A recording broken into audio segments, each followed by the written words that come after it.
Good morning or afternoon for some. We are going to be taking a look at the new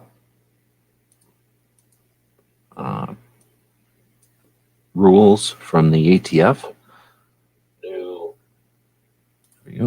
New rules from the ATF. We started reading this yesterday and got through page 45. I'll just summarize. So we're looking at new rules for frames, receivers, and some other things for 80% kits for suppressors. There's some rules for gun shops in here, and there's more. So it's 364 pages. I'm going to attempt to read as much of it as possible without any commentary. Doing this live, so if anybody wants to comment, got some comments over here, but thank whoever is the moderators for keeping that cleaned up over there. And I'll zoom in to make it a little easier to read. So we got to page 45 yesterday.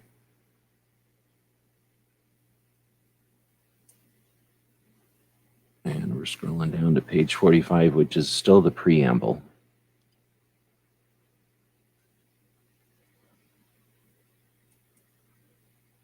Should we just skip a whole page down, maybe?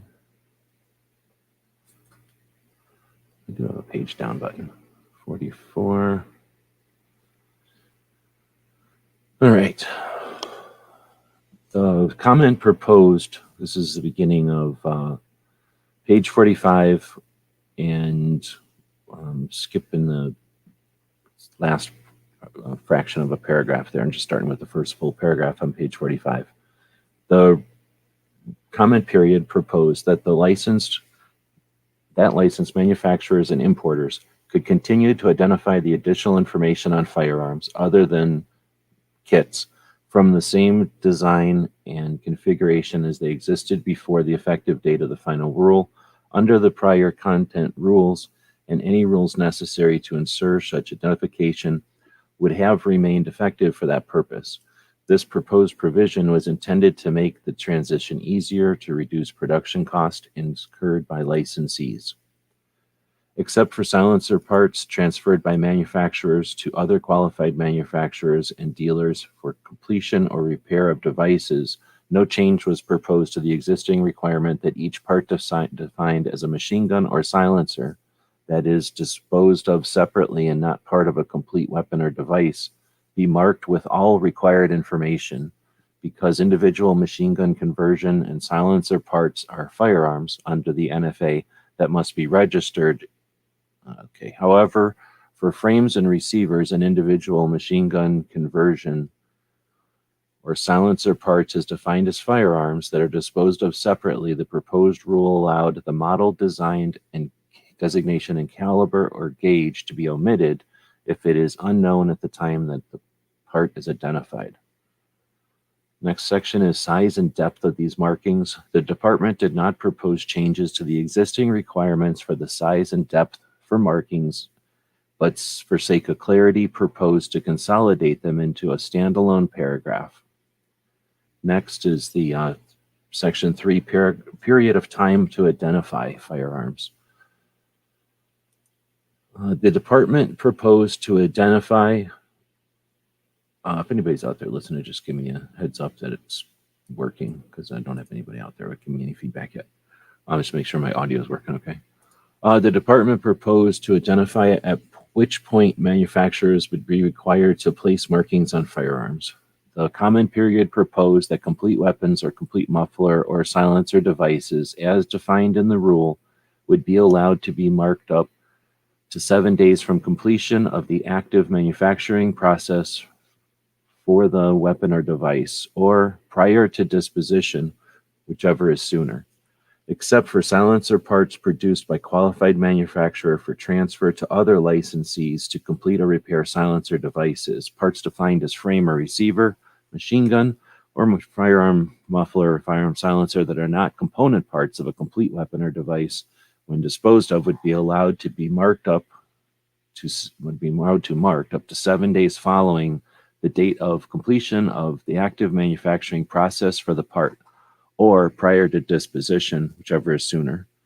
Adding this proposed language would codify some other ruling which explain that whether the end product is to become a complete weapon or device or frame or receiver to be disposed of separately, it is reasonable for a licensed manufacturer to have 7 days following the date of completion of the entire manufacturing process in which to mark a firearm manufactured and record its identifying information in the manufacturer's permanent records. The next section is the marking of kits. Thanks, guys. The department proposed to amend to require FFLs to mark or supervise the marking of the same serial number on each part of the weapon defined as frame or receiver as defined in the rule of a hit, that the licensee acquired but not duplicate any serial numbers placed on any other firearm. The marking would begin with FFL's abbreviated license number, first 3 and last 5 digits as a prefix, followed by a hyphen, and then followed by a number as a suffix. Example, 1, 2, 3, 4, 5, 6, 7, 8 dash number. Next, previously identified by another licensee, firearm kits acquired by licensees on or after the effective date of the rule were proposed to be marked in this manner within 7 days of receipt or other acquisition, including from a personal collection, or before the date of disposition, including to a personal collection, whichever is sooner. For kits acquired by licensees before the effective date of the rule, the proposed rule would require licensees to mark or cause them to be marked by another licensee either within 60 days from the effective date of the final rule or before the date of final disposition, including to a personal collection, whichever is sooner. Consistent with the language and purposes of the Gun Control Act, the comment period explained that the proposed provision was necessary to allow ATF to trace all firearms acquired and disposed of by licensees, prevent illicit firearms trafficking, and provide procedures for FFLs and the public to follow with respect to kits, transactions with the licensed community.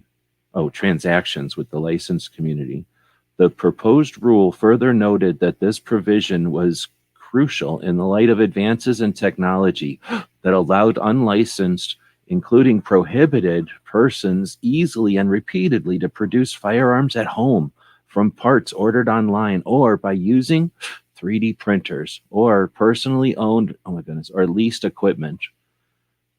Can you imagine? Such privately made firearms have made and will continue to make their way to the primary market in firearms community.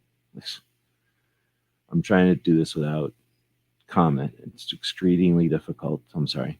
At the same time, nothing in the proposed rule restricted persons who are not otherwise prohibited from possessing firearms from making their own firearms without markings solely for personal use, nor did the proposed rule require individuals to mark personally made kits when they occasionally acquire them for a personal collection or sell or transfer them from a personal collection to unlicensed in-state residents in accordance with federal, state, and local law.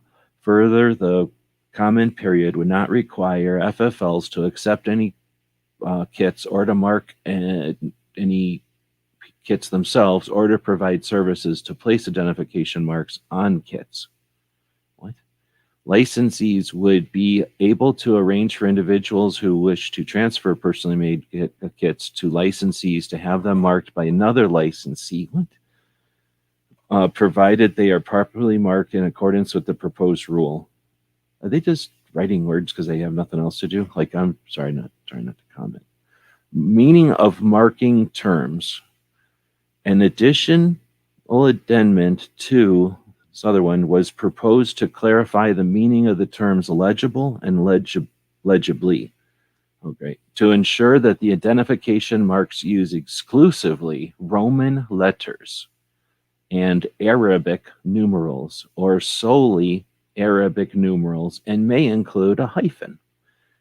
and that the terms conspicuous and conspicuously are understood to mean that the identification markings are capable of being easily seen and unobstructed by other markings when the firearm is assembled. This would clarify the meaning of those terms as explained in another part, and ATF's final rule at whatever, in referencing whatever. Then it would get into alternate means or period of identification. The proposed rule would not alter the director's. I'm starting to make notes, so I'm going to take a pause here and not comment, but I need to start making notes because there's some things here that I'm not going to read this whole thing over again just to find these things. I'm going to make some notes. Hopefully this isn't too bad an interruption for people that are just listening to it.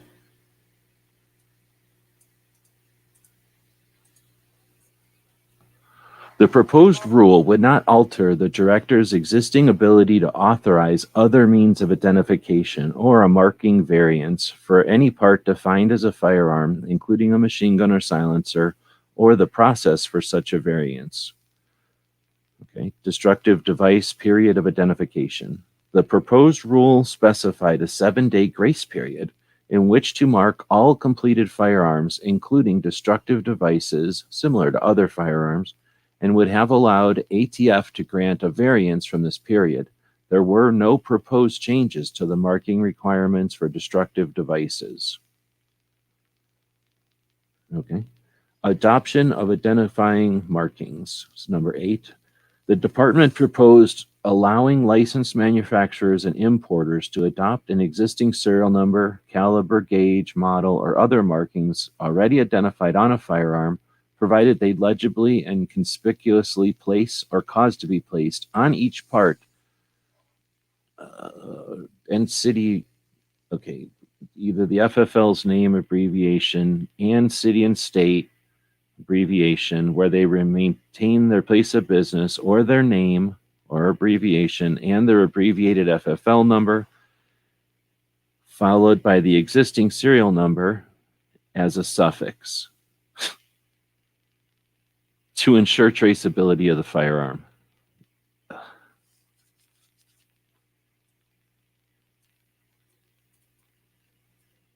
Pausing to make another quick note.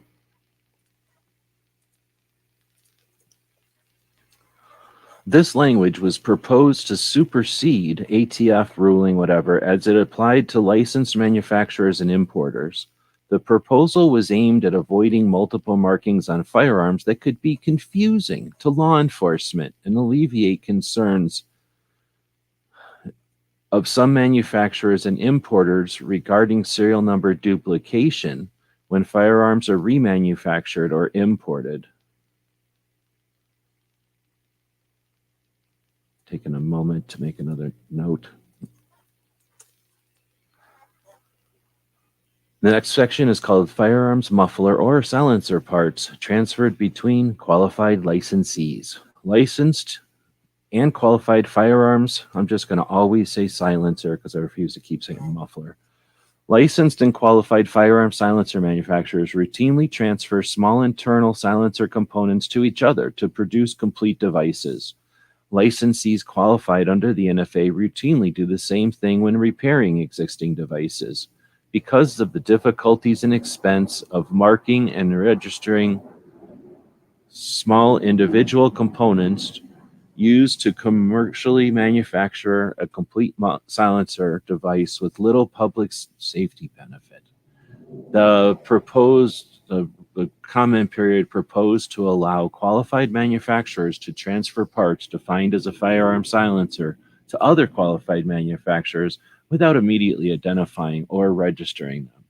Once the new device was completed with the part, the manufacturer would be required to identify and register the device in the manner within the period of time specified in the proposed rule for a complete device. Likewise, the comment period proposed to allow qualified manufacturers to transfer muffler or silencer replacement parts to qualified manufacturers and dealers to repair existing devices already identified and registered with the NFA, I think, Further, the rule proposed to amend the definition of transfer to clarify that temporary conveyance of a lawfully possessed NFA firearm, including a silencer, to a qualified manufacturer or dealer for the sole purpose of repair, identification, evaluation, research, testing, or calibration, and return to the same lawful possessor is not a transfer requiring additional information, identification, or registration. I'm going to make a quick note here.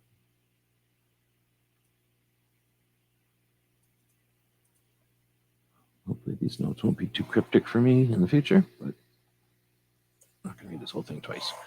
The proposed changes were intended to reduce the practical and administrative problems of marking and registering silencer parts by the regulated industry, and to avoid potential resource burden, to avoid a potential resource burden on ATF to process numerous tax-exempt registration applications with little public safety benefit.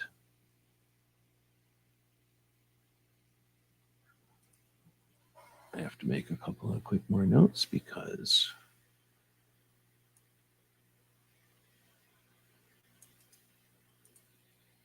there's a lot of potential in this thing after 45 pages.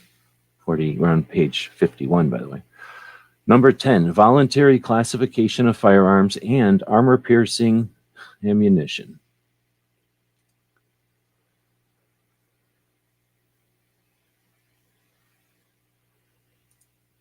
As described in the comment period, for many years, the ATF has acted on voluntary requests from persons, particularly manufacturers who are developing new products, by issuing determinations or classifications on whether an item is a firearm or armor-piercing ammunition, as defined by the Gun Control Act or the NFA. The department proposed to clarify the existing process by which persons may voluntarily submit such requests to the ATF. I have to make another comment here.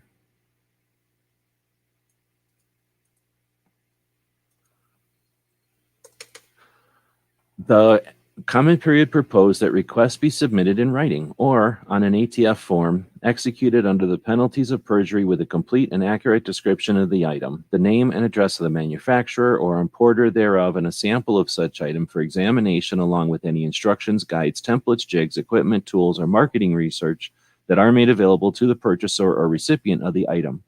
Upon completion of the examination, ATF would return the sample to who made the request unless determination was made that the return of the sample would be or place the person in violation of law. The comment period also proposed to codify the ATF's policy on not evaluating a firearm accessory or attachment until it is installed on the firearm. In the configuration for which it is designed and intended to be used, and further explain that the director's determination would not be applicable to or authoritative with respect to any other sample, design, model, or configuration. I gotta make another note here.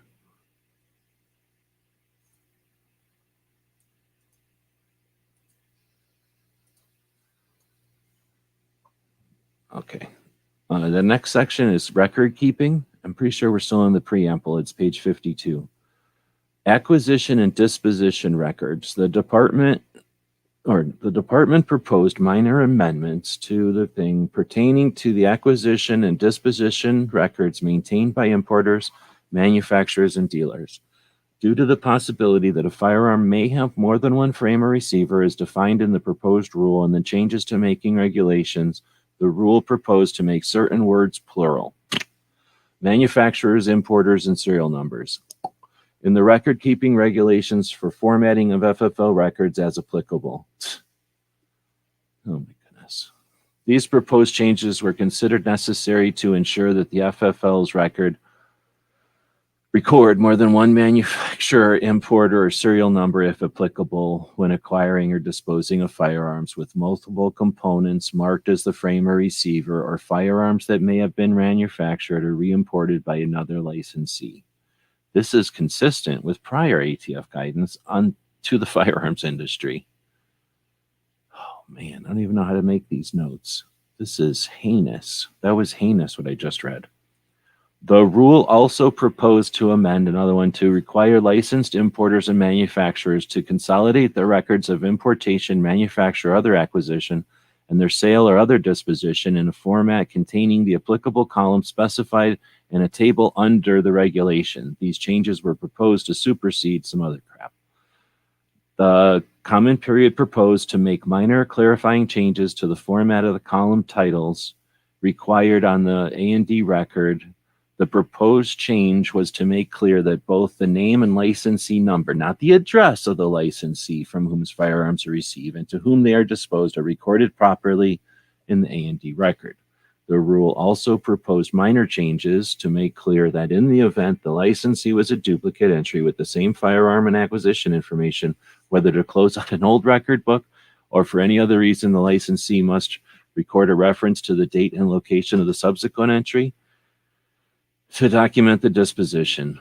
The comment period explained that the proposed change is needed to ensure that acquisition records are closed out when firearms are no longer in inventory and would resolve problems that ATF has encountered during the inspection process and FFLs have encountered when responding to trace requests. Oh, I'm trying hard not to comment. It's really hard not to comment. Firearms transaction records is the next section. Some technical amendments were proposed pertaining to information recorded on Form 4473. Like changes to the record-keeping regulations, the rule proposed to make certain words plural on the Form 4473 to ensure that the FFLs would record more than one manufacturer, importer, and serial number if applicable. The comment period also proposed to remove from the paragraph F a phrase that indicates an FFL must fill out the firearm description only after filling out the information about the transferee. The proposed deletion would clarify another procedure that sets forth an alternative method of complying for non-over-the-counter firearms transactions and reflect the current process for completing the Form 4473? What? Oh my. So that just got snuck in. I'm not commenting. Record keeping for privately made firearms. The department proposed changes to the regulations regarding record keeping by licensees to account for any voluntary. I got to put this in the thing. Hold on.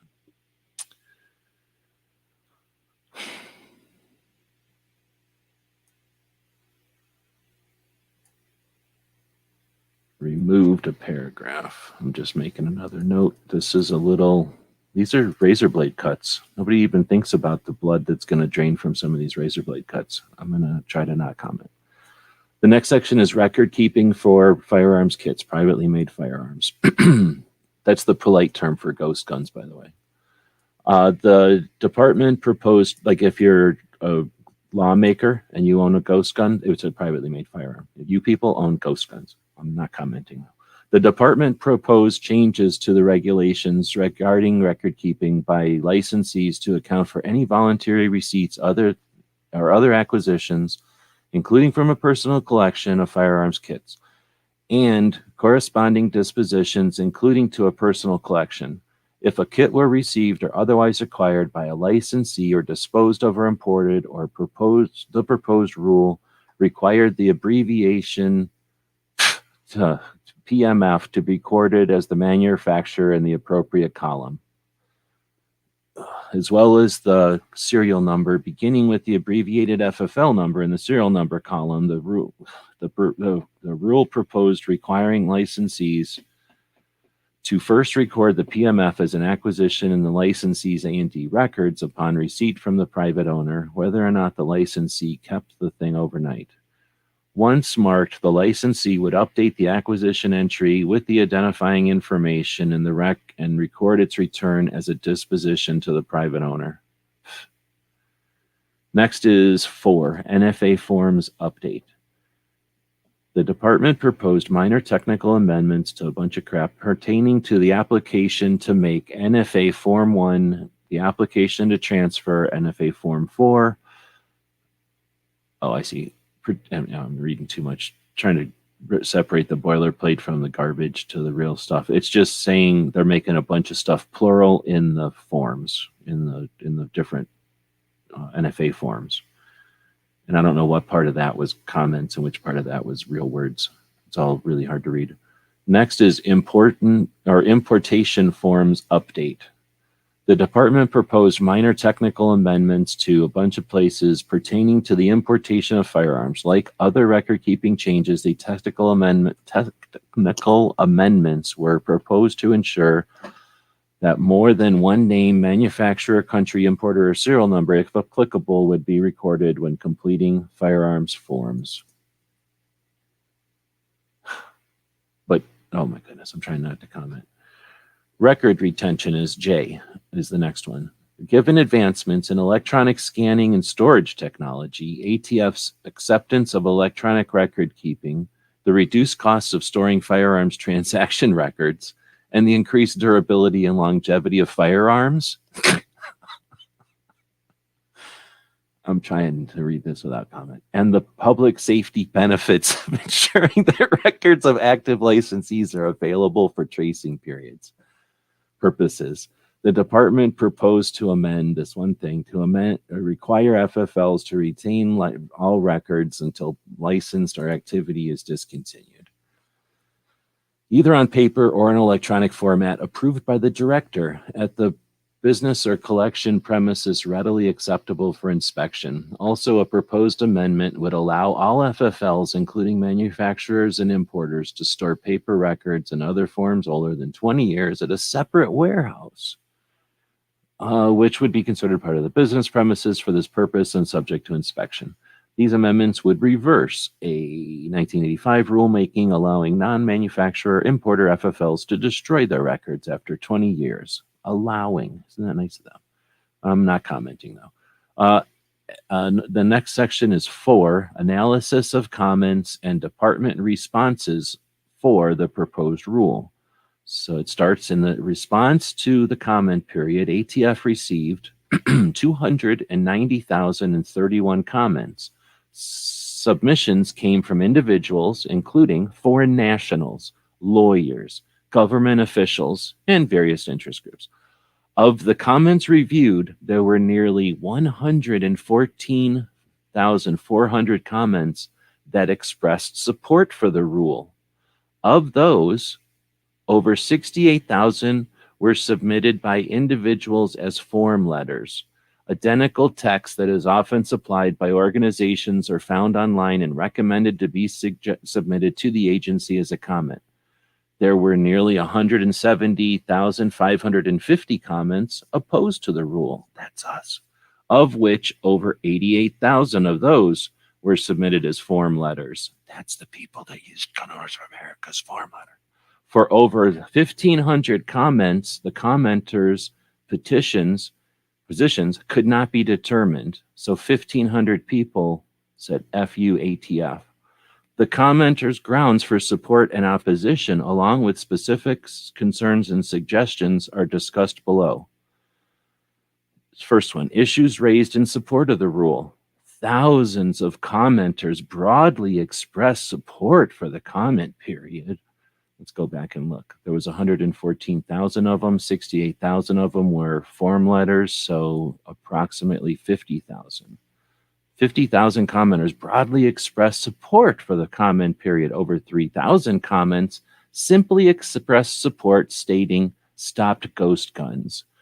I'm not commenting, but numerous other comments focused on the need to regulate ghost guns and were supportive of the proposed change to treat items like weapons parts kits the same as other firearms because the commenters believed such treatment is necessary for public safety. These commenters pointed to the rise and proliferation of do-it-yourself firearms used in crimes and argue that it is easy for extremists, violent criminals, and traffickers, among others, to skirt the law and obtain traceable guns without undergoing a background check. They stated that the rule was necessary to combat the emerging threat of ghost guns posed to the public safety. I'm not trying to comment, but I read a lot of those, so I can read, and I remember what I read sometimes, so I'm trying not to comment, but there's a lot to comment on here. This is page 56. As discussed below, numerous other commenters ranging from lawmakers, there should be thunder that comes out when I say that. Imagine thunder coming from above towards you when I say lawmakers, because that's how they write it. I'm not commenting though. As described below, numerous other commenters ranging from lawmakers to prosecutors to religious, medical, and social policy-oriented organizations all raised various points as to why they were supportive of the department's proposed amendments to ATF regulation. Some commenters in support of the rule also provided suggestions on where they believed the regulatory text could be enhanced or further clarified. One thing was changes are consistent with the law. Comments received, Commenters in support remarked that the proposed definitions are justified given the ease in which prohibited persons can intentionally circumvent federal regulations to acquire unfinished frames or receivers that can easily be converted to functional firearms without any kind of background check. Commenters agreed that the ATF's proposed definitions are consistent with Congress's intent to regulate the core component of the firearm, and that the plain meaning of firearm in the Gun Control Act includes any kits or nearly complete frames or receivers that can be readily converted into a firearm. One commenter noted, all right, I'm trying not to comment. One commenter noted the case United States versus Dresden, where the Seventh Court rejected the argument that a collection of rifle parts cannot be a weapon. Other commenters agreed that ATF's proposed rule would be a functional definition that preserves existing designs while defining the frame or receiver to include those with split or multi-piece frames or receiver configurations. Allows for flexibility over time to account for new technologies. Yeah, that was a lot of the comments. They stated that this flexible approach, including manufacturers' ability to submit a form to the ATF and receive a classification on which component constitutes the receiver, would preserve the existing designations that the ATF has made and minimize the burden on the gun industry. Yeah, sure. I'm not commenting. Similarly, others agreed that the definition and factors set forth for the term readily are consistent with the case law interpreting the term, and that the proposed definition and such case law provides manufacturers with fair warning on how the factors would be considered. Further, some commenters indicated that the proposed readily test is consistent with the ATF's past approach to reviewing unfinished receivers. Some commenters, such as the Brady Group, the district attorney and county counsel for the county of Santa Clara, and the attorney general for the state of California, stated that for a few decades, ATF had issued classification letters taking the position that some unfinished receivers, which are identical to the so-called 80% receivers on the market today, were firearms under the Gun Control Act. They stated that in the time period, ATF's analysis was based on an approach that examined how quickly and easily an unfinished frame or receiver could be turned into a fully functional firearm. That is, whether it could be readily converted to function as the firearm it was specifically designed to be. The same commenters then asserted that from around 2006 to the present, ATF changed its analysis and began to look at which machining operations still needed to be performed to determine whether a partially completed receiver or frame is a firearm under the Gun Control Act. Commenters believe that the ATF's change in interpretation led to an increase in the number of kits that have proliferated and that are being recovered in crime scenes. Department response. The department acknowledges the commentators' support for the proposed rule. The definitions in the proposed rule are consistent with the plain meaning of the term firearm in the Gun Control Act, as it includes frames or receivers of weapons that are designed to be or may be readily converted to fire, not merely of weapons that are in a functional state that will expel a projectile. The department agrees with commenters that any new definitions must be general enough to account for changes in technology and terminology while preserving ATF's past classifications to minimize the impact on firearms industry. The department further agrees that the proposed definition of the term readily is consistent with case law that provides manufacturers with fair warning on how the factors that the definition are evaluated. The department also agrees that ATF took the position in the past classification letters that some unfinished receivers were firearms because of the ease in which they could be made functional.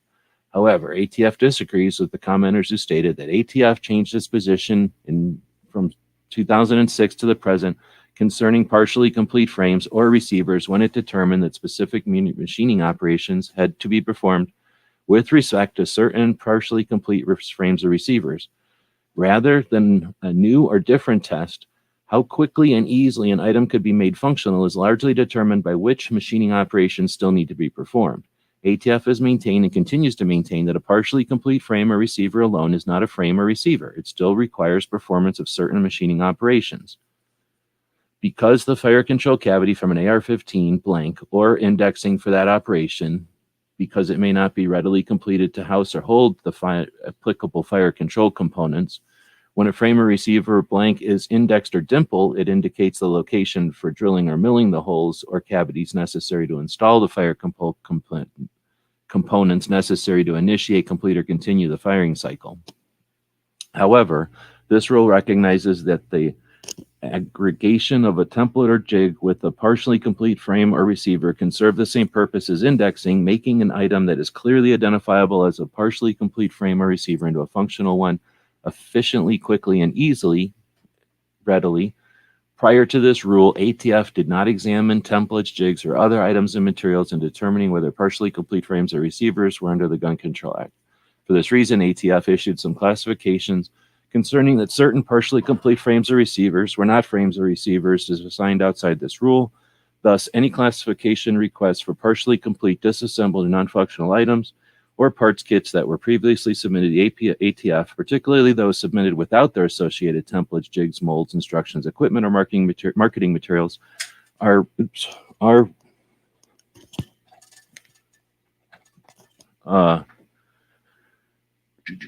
required by this rule must be reevaluated consistent with the rule to determine whether they would now be classified as firearms, frames, or receivers. Hold on, I stepped on something. I got to unclick it. All right. Number 2, enhances public safety. Comments received. I stood up because this again to be difficult to read. Commenters supporting the proposed rule agreed that the proposed rule is needed to make communities safer because under-regulation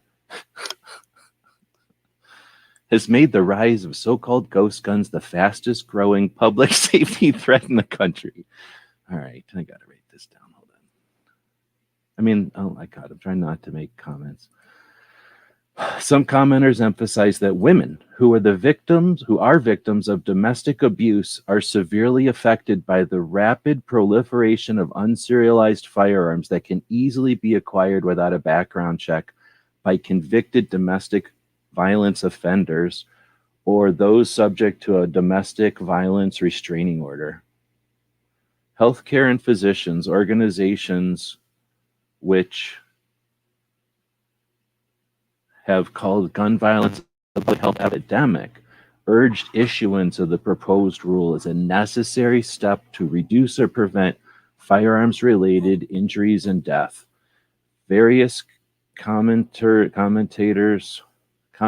including members of Congress, state lawmakers, and state and local prosecutors, noted the uptick in the involvement of ghost guns in crimes and provided numbers demonstrating the rise of unserialized firearms recovered or used in crimes in their jurisdictions. For example, a comment from several states' attorney general asserted that Philadelphia Police Department recovered 287 unserialized guns in the first half of 2021, whereas in 2019, the Philadelphia Police recovered just 95 unserialized guns, and that unserialized guns represented 2.2% of all guns recovered after gun crimes.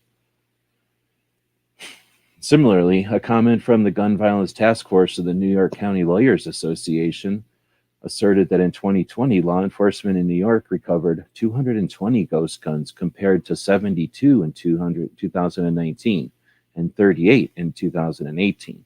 They stated that this represented a 479% increase over a 3-year period. One group asserted that law enforcement officers across the country are increasingly identifying trafficking rings that mass produce and sell untraceable firearms.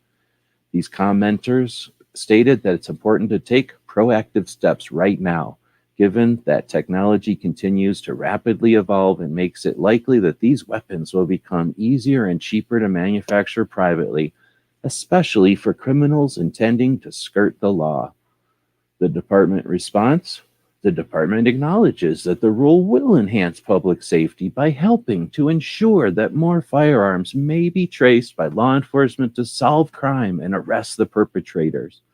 As discussed in Section 2B of this preamble, the ATF has also seen an exponential increase in the number of suspected PMFs recovered and reported for tracing. At the same time, by requiring sellers to have licenses and conduct background checks with firearm parts kits are manufactured and sold, the rule will help prevent potentially dangerous persons from acquiring those kits and easily making functional weapons.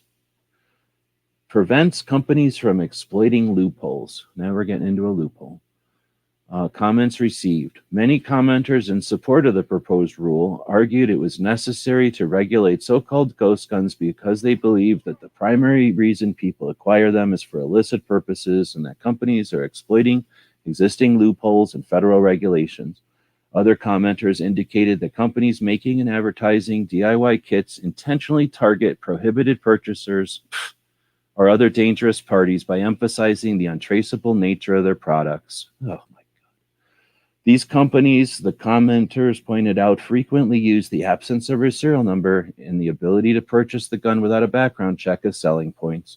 Accordingly, these commenters argue it is evident that PMFs are not being used purely by hobbyists, but are instead being made and sold for the use on the streets by violent criminals and gun traffickers, precisely because their acquisition falls outside the scope of existing federal regulations. Some commenters made reference to the ATF's ruling, blah, blah, blah, that addressed inquiries from the public asking whether FFLs or unlicensed machine shops may engage in the business of completing or assisting in the completion of the manufacture of firearms frames or receivers, specifically from planks or castings, for unlicensed individuals without becoming licensed as a manufacturer. I hear that all the time at the hairdresser. The commenters asserted that the ghost gun industry ensures that its handgun frames and semi-automatic receivers do not meet ATF's interpretation of frame or receiver simply by not drilling into the frame or receiver, shipping the mostly finished item to the purchaser, and providing detailed instructions on how to complete the firearm privately, often within minutes. This allows the industry to sell thousands of weapons with no serial numbers or background checks. One commenter emphasized the proposed multi-factor analysis for readily provides ATF with the necessary flexibility to adapt to innovations in firearms technology and likely prevents these parts kits manufacturers from developing products aimed at complying with the narrow construction of ATF regulations while skirting the spirit and intent of the Gun Control Act. Department response. The department acknowledges the commenter's support for the proposed rule. The rule interprets the plain language of the GCA, the Gun Control Act, to update its regulations and clarify when a license is required, which part of the firearms must be marked, and what records must be maintained by the licensees. The rule clarifies that the regulatory definitions of firearm or frame or receiver include the weapon and frame or receiver kits with partially complete frames or receivers, which are therefore subject to regulatory controls under the Gun Control Act. Sellers of such parts kits are required to be licensed, and the frames or receivers of those firearms must be marked with a serial number and other identifying information. ATF anticipates that as technology develops, this rule will help ensure that people who commercially produce partially complete frames or receivers that can efficiently, quickly, and easily be completed are licensed and conduct background checks when sold to unlicensed individuals. This will help prevent prohibited persons from acquiring such frames and receivers. Oh, that's going to be so nice. Regulates privately made firearms like other firearms. It's no big deal. Next is the comments received on that one. Numerous commenters stated that personally made firearms should be regulated the same as any other firearm.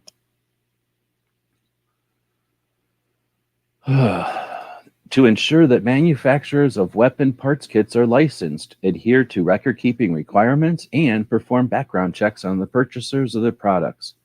Many commenters, including lawmakers from states such as Maryland, Massachusetts, and New York, stated that although some states that have enacted or are working to pass legislation regulating the possession or making of unserialized firearms, these laws cannot work in a vacuum, and that there are limits on what any one state can do.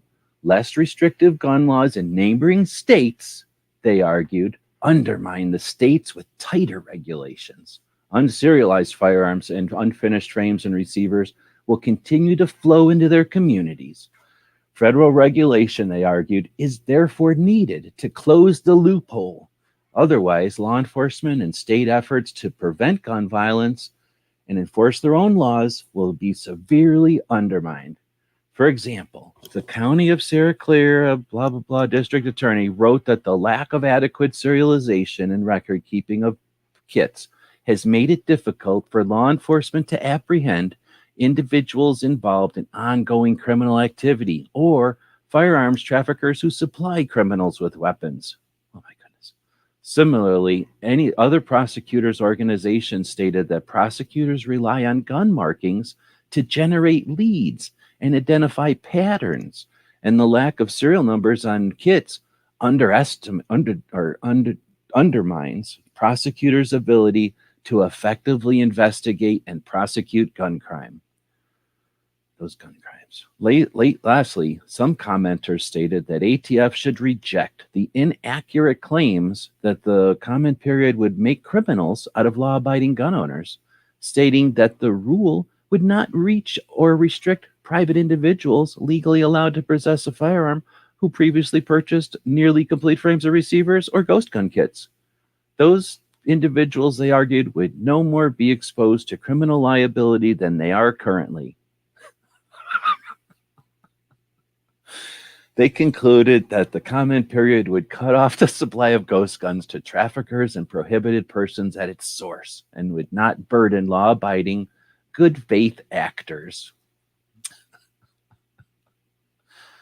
And then here's their response to that. The department acknowledges commenters' support for the proposed rule and notes that none of the primary purposes of the Gun Control Act is to assist state and local jurisdictions to control the traffic of firearms within their own borders through the exercise of their police power. Under the rule as proposed and finalized, when licensees receive privately made firearms in the course of their licensed business activity, they will need to mark or cause those firearms to be marked. This allows the kits to be traceable by state and local law enforcement whenever they like.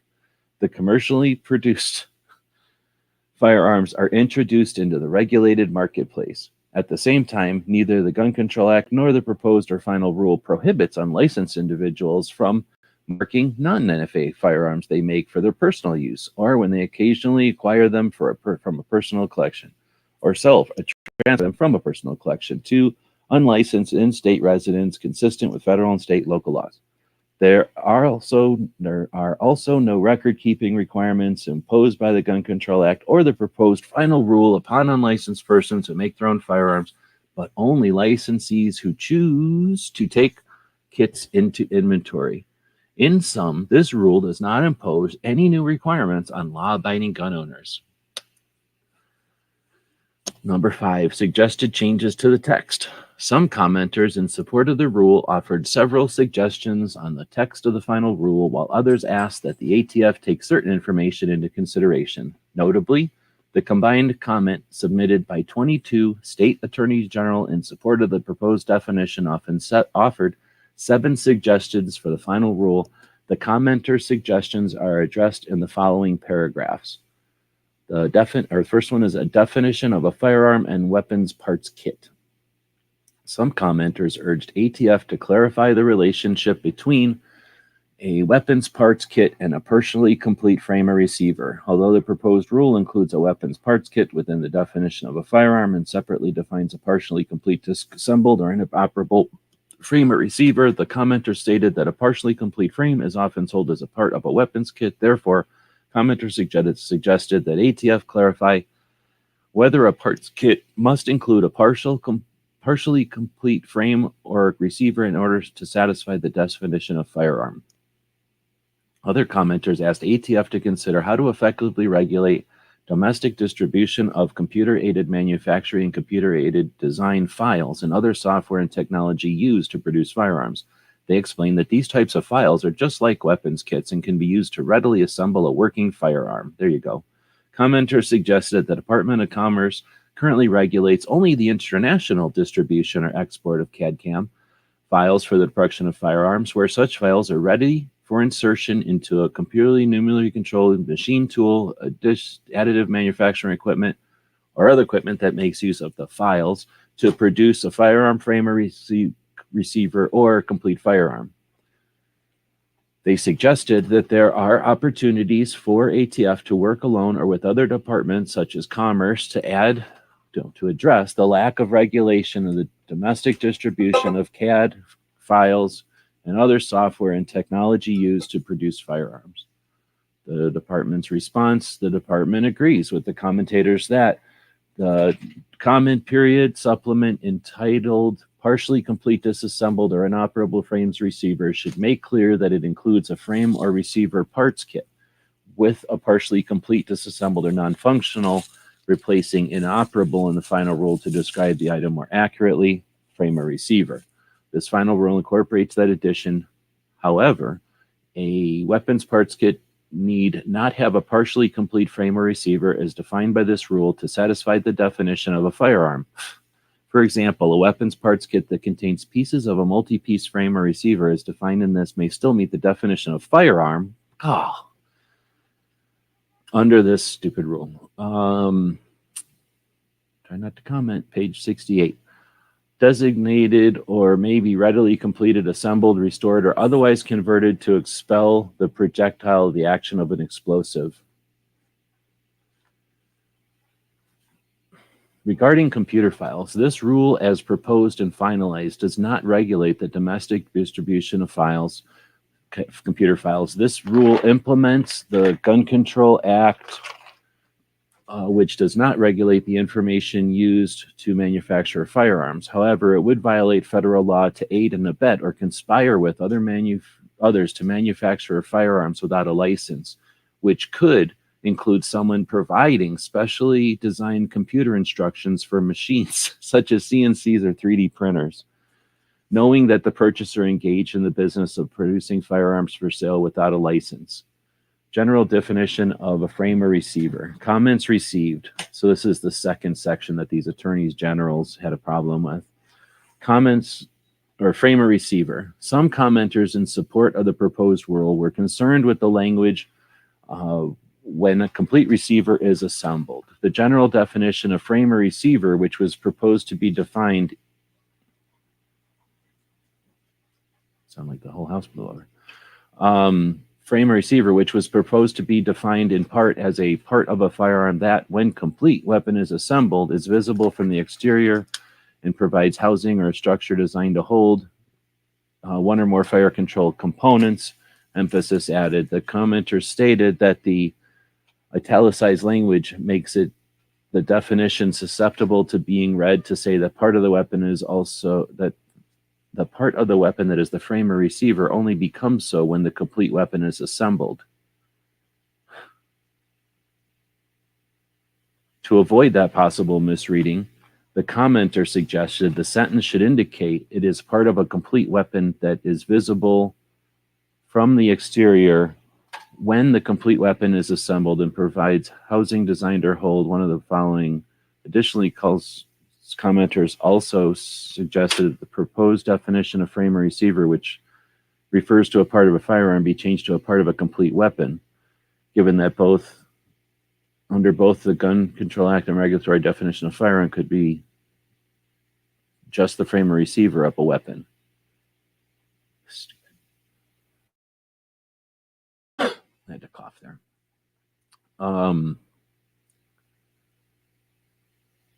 Similarly, commenters suggested that the complete weapon also be used instead of firearm, where ATF proposes to define fire control component as a component necessary for the firearm to initiate, complete, or continue the firing sequence. They suggested using complete weapon in other instances where the supplemental definition, like split or modular frame or receiver, uses the term firearm in the definition. The response: the department agrees that the phrase "when the complete firearm is assembled" is visible in the proposed definition of frame or receiver could be misinterpreted to mean that the weapon or device must be assembled for a part to be defined as a frame or receiver. For this reason, and because of the definition of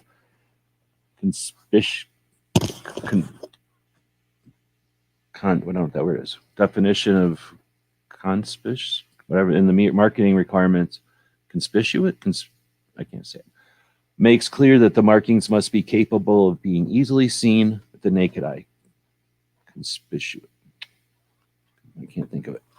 When the complete weapon or muffler or silencer device is assembled, the phrase "when the complete weapon is assembled" is visible has been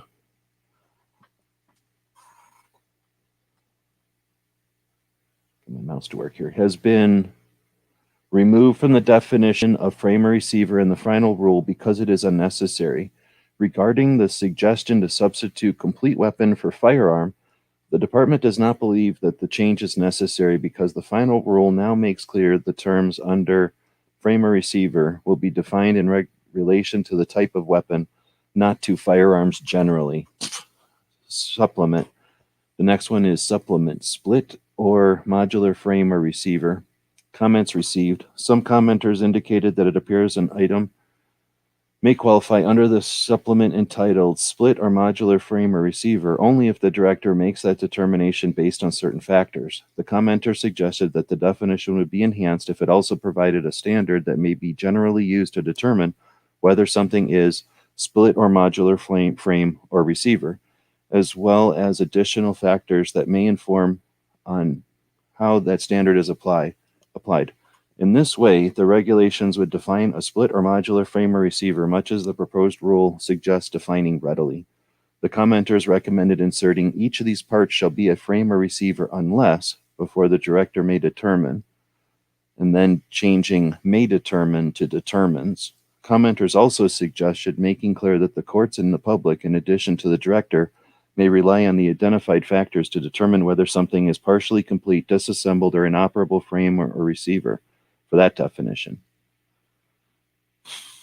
Department response. With respect to the definition supplement split or modular frame or receiver, the department disagrees that this provision as proposed was meant to read as providing that a part may only qualify as a split modular frame or receiver if the director makes that determination based on the enumerated factors.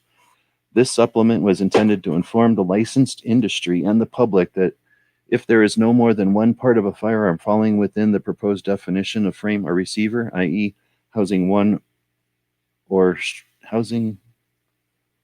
more than one housing or structure for a fire control component, then the ATF would use those factors when determining which specific part of a split or modular weapon or device was the frame or receiver of that weapon or device. As with past ATF classifications, there would likely be only one such component specified in future designs. In light of these and numerous other components, seeking more clarity as to how the definition of frame or receiver applies with respect to split or modular firearms, the department is adopting 3 subsets of the proposed definition of frame or receiver that applies to handguns, or one that applies to handguns, one for rifles, shotguns, and projectile weapons other than handguns, and one for firearms silencers. The department agrees with the numerous commenters that the proposed supplement to the definition entitled split or modular frame receiver is difficult for persons to apply when the term frame or receiver was defined to include more than any housing for any fire control component. Because the final rule focuses on only a single component of a firearm based on the recommendations of the commenters, there is no longer a need for a separate supplement entitled Split or Modular Frame or Receiver, and it has not been adapted in the final rule. All right, we're going on to page 72. Just so I'm not talking to nobody here, let me make sure that we're still connected out there. Give me a 5x5 if it's still working okay. I've been just reading here. I haven't been watching the comments. All right. However, while defining the term frame or receiver to focus on a single component and removing the supplement entitled split or modular frame or receiver provides clarity.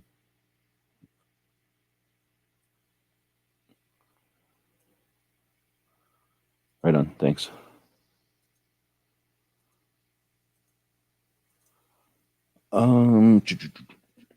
However, while defining the term frame or receiver to focus on a single component and removing the supplement entitled split or modular frame or receiver provides clarity as to which part of a split frame or receiver with the upper and lower housings for the bolt, breech lock, and trigger mechanism is regulated.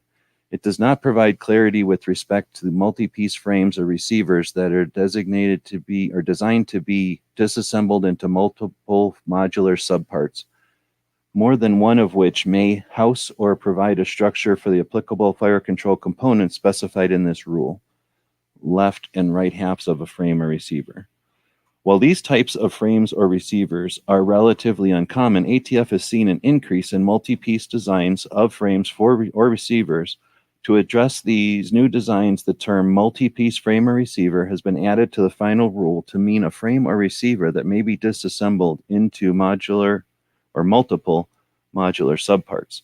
To avoid confusion between the multi-piece receivers that may be disassembled into modular subparts and modular handguns with an internal removable chassis, like the SIG whatever and the Beretta something, the definition expressly excludes the internal frame of a pistol that is complete removable chassis that provides housing for the energized component. Energized component. That's a new one. I wish I had some energized components, but I'm not commenting. Unless the chassis itself must be disassembled. I'm moving this over because this is creeping me out. I'm going to see if this will work if I do this.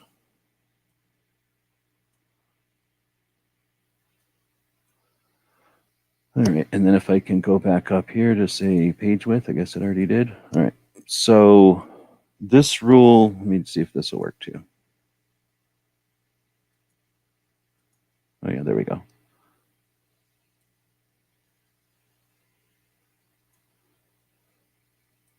All right, this rule clarifies for licensees which portion of a modular multi-piece frame or receiver they will need to identify with the serial number and additional identifying information. Pursuant to its authority under the stuff, ATF is prescribing in this rule the manner in which the licensed manufacturer and importers must identify in multi-piece frames or receivers as follows. The outermost housing or structure designed to house, hold, or contain either the primary energized component of a handgun, the breech blocking or sealing component of a projectile weapon other than a handgun, or the internal sound reduction component of a silencer, as the case may be, is the subpart of a multi-piece frame or receiver that must be marked with the identifying information. If more than one modular subpart is similarly designed to house, hold, or contain such a primary component, each of these subparts must be identified with the same serial number and associated licensee information, not duplicated on any other frame or firearm, or frame or receiver. And the marked subpart of a multi-piece frame or receiver must be presumed absent an official determination by the director or other reliable evidence to the contrary to be part of the frame or receiver of a weapon. The final rule provides that once a modular subpart of a multi-piece frame or receiver has been marked and then aggregated, assembled or unassembled, with the other frame or receiver subparts, the marked part cannot be removed and replaced unless the subpart replacement is not a firearm. The subpart replacement is identified by the licensed manufacturer of the original subpart with the same serial number and associated licensee information in the manner prescribed by the rule, and the original subpart is destroyed under the firearm licensee's control or direct supervision in such prior to such placement. This is delusional fantasy. I'm trying not to comment. The conditions are necessary because removing and replacing the identified component of a multi-piece frame or receiver would place the possessor in violation of the law and an NFA firearm, which prohibits the possession of any firearm with the manufacturer's or import's serial number removed. If a modular subpart of a multi-piece frame or receiver is sold separately, the rule requires that it be identified with an individual serial number. It is to ensure that the frame or receiver of this resulting weapon has traceable marks of identification. These clarifications with respect to the markings of a multi-piece frame or receiver are necessary to the final rule. Otherwise, multi-piece frames or receivers could be sold or distributed piecemeal, and an individual subparts be replaced by the end user without any traceable marks or identification. Finally, to ensure that industry members and others can rely on ATF's prior classifications, most prior ATF classifications or variants thereof, including those for externally powered weapons, have been grandfathered into the definition of frame or receiver, along with examples and diagrams of those weapons, such as the AR-15 and the M16. The only exception is for classifications that a partially complete, disassembled, or non-functional frame or receiver, including a parts kit, was not or did not include a firearm or a firearms frame or receiver as defined prior to this rule. Any such classifications to include weapon or frame or receiver parts kits would need to be resubmitted for evaluation. Further, if persons remain unclear as to which specific portion of a weapon or device falls within the definition of frame or receiver, then they likely may still voluntarily submit a request to the ATF as otherwise provided in this rule. All right, I don't want to make a lot of comments here, so I'm just going to make a note here real quick. Do with this as you will. Use this as an opportunity to get something to drink. I don't know if anybody's, I guess people are watching. Look at this. This here. How would you use this? All right, next is the definition of a privately made firearm. We're still looking at the comments, the 7 comments from the attorneys general who loved the comment period so much that they wrote him 7 problems with it. And this is the fourth problem. Some commenters, meaning the 7 attorneys generals of those states, suggested that the ATF should explain that made, as used in the definition of privately made firearms, does not imply that firearms cannot be manufactured by private parties for purposes of other firearms laws. They stated that the proposed rule opted for privately made firearm instead of privately manufactured firearms to distinguish between what an FFL does, manufacturer, and then what you people, the non-licensee, do, you make. These commenters asserted that the NFA's definition of make demonstrates that the distinction between make and manufacture is not consistent throughout federal law. Therefore, the commenters requested the ATF should clarify that its use of the word made in this regulation does not limit the meaning of either made or manufactured as used in this or other federal laws and regulations. Oh, goodness. I was so confused as to the word made. I didn't know what it meant anymore, and I'm not a lawyer. So I'm sorry, I'm not commenting. The department agrees that the term made in the definition of privately made firearms was not meant to restrict the use of the term made or manufacturer with respect to other firearms laws. As the preamble in the comment period explained, the term made was incorporated into that definition merely to distinguish those firearms that were manufactured by licensees from those that are made by unlicensed persons.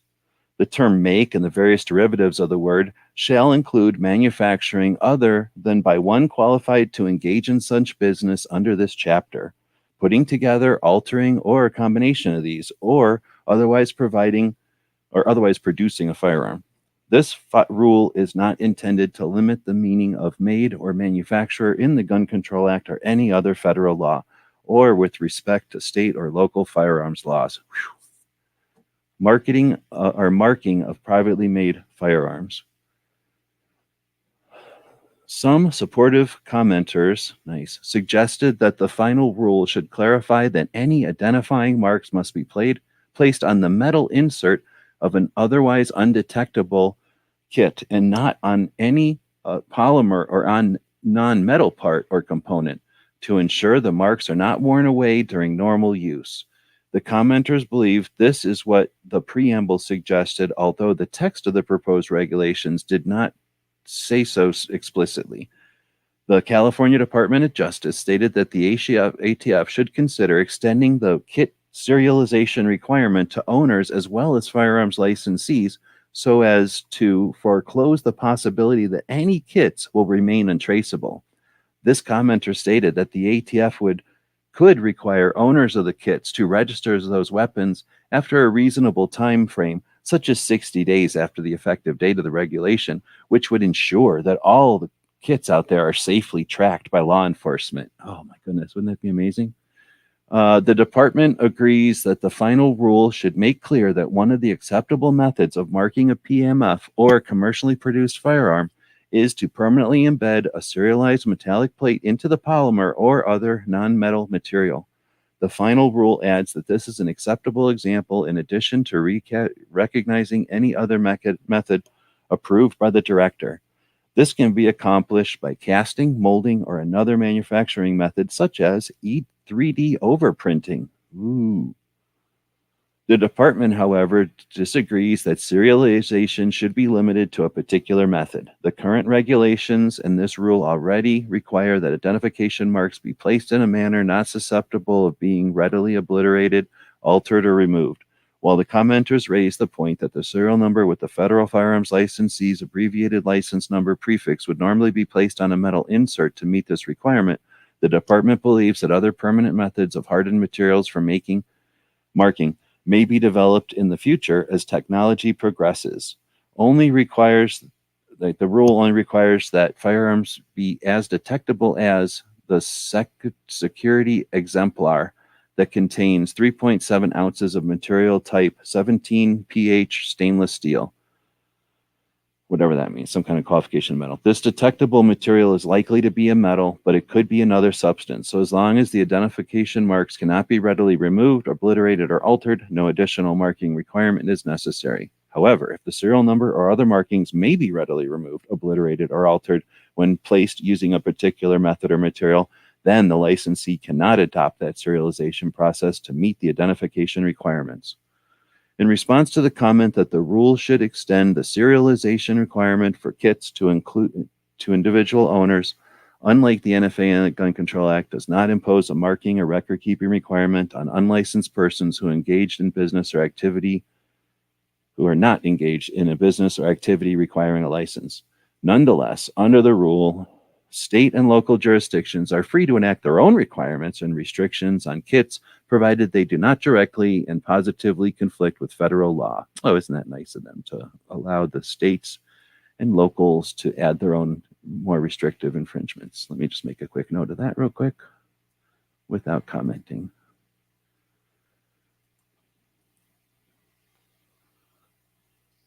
It's always good to get encouragement from the feds to create local infringements. And if I can find my mouse, where is it? Come on.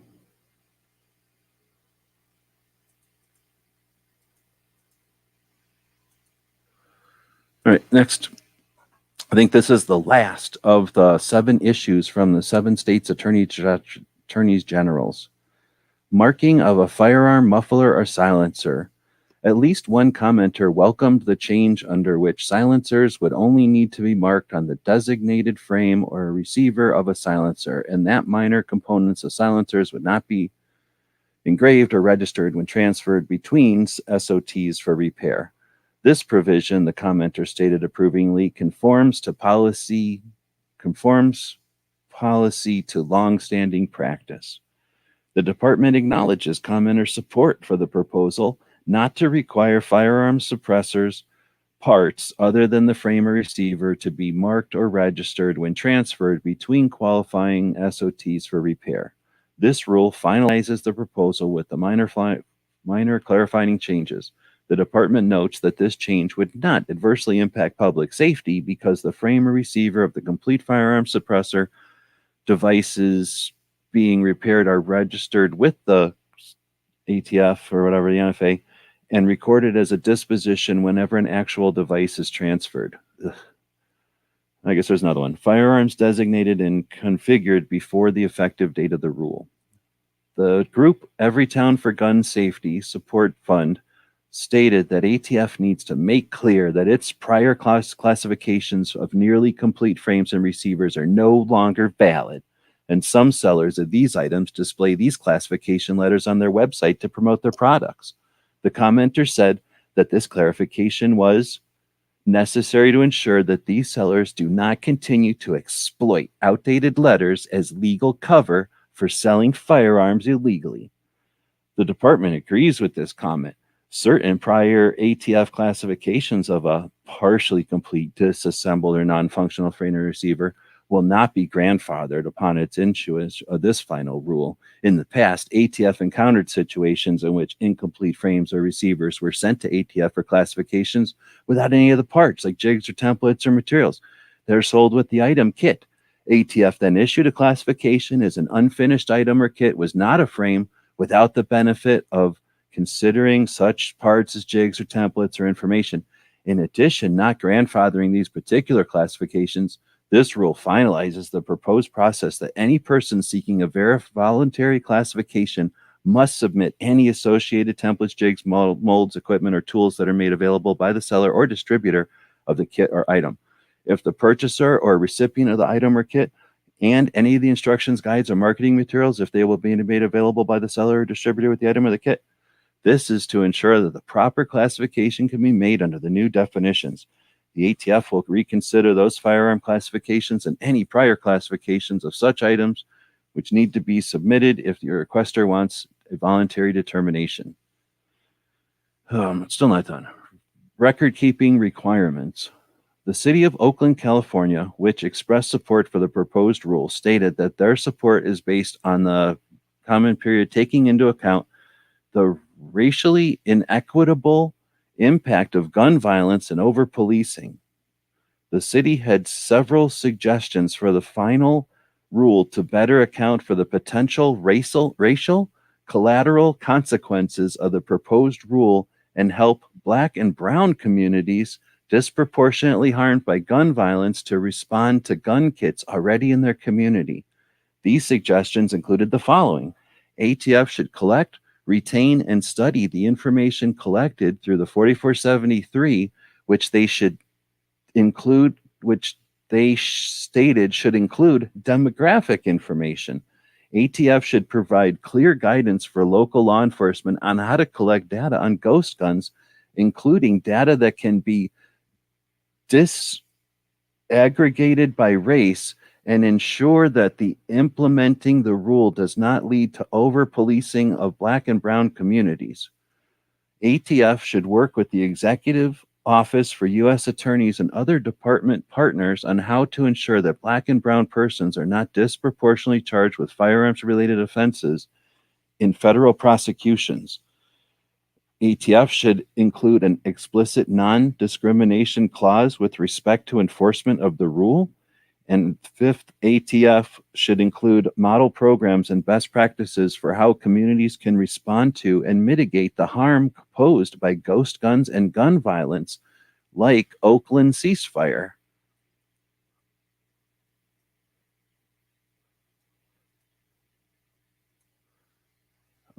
And number 6, ATF should develop guidance for manufacturers and sellers to inform them of ATF's enforcement's priorities. Here's their response. The department acknowledges the commenter's support for the proposed rule. However, ATF cannot collect, retain, and study information on the 4473 for the purpose of evaluating potential racial collateral consequences of this rule. First, ATF does not retain the ATF Form 4473 as they are owned and maintained by the FFLs while they are in business. Therefore, the demographic and other information included on these forms is located throughout the country in the individual business records of the FFLs. Secondly, the demographic information on that form may only be used for limited purposes, collecting information required for the FFL to run the national background check and for certain law enforcement purposes, such as correctly identifying the original purchaser of a firearm later used in a violent crime. Although this demographic information is used for background check purposes, it is not maintained by NICS. The NICS, which is administered by the FBI, is required by law to destroy all identifying information on prospective purchasers within 24 hours of providing a response that the transfer may proceed. The ATF may also inspect individual ATF 4473s containing personally identifiable information held by FFLs, but only for limited regulatory or law enforcement functions. Specifically, during inspections and in the course of investigations, such as when tracing firearms linked to individual crime and criminal investigations. Finally, statutory and appropriations restrictions prohibit ATF from promulgating any rule requiring the maintenance of a database or other information repository of the race or ethnicity of firearm purchasers or licensees. For these reasons, the department cannot require systematic collection of such demographic information for statistical, programmatic, or other purposes as part of this rule. Commenters' remaining suggestions regarding racial equality are both beyond the scope of this rule. The rule implements the Gun Control Act, which passed in part to help federal, state, and law enforcement and prevent illicit firearms trafficking with their respective jurisdictions.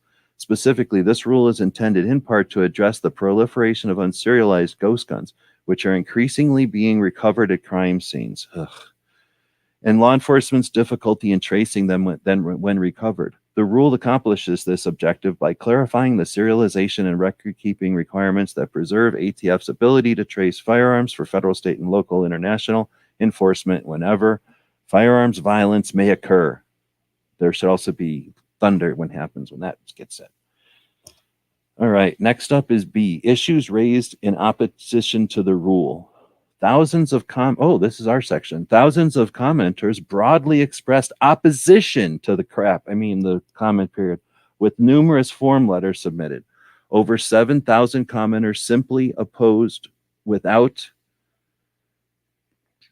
providing concrete reasons, while the majority raised specified concerns about the proposed rule. A majority raised specified concerns about the proposed rule. ATF received comments from a variety of interested parties, including from FFL retailers and manufacturers, organizations, various lawmakers, knowledgeable gun enthusiasts, that's you people, and persons with law enforcement backgrounds.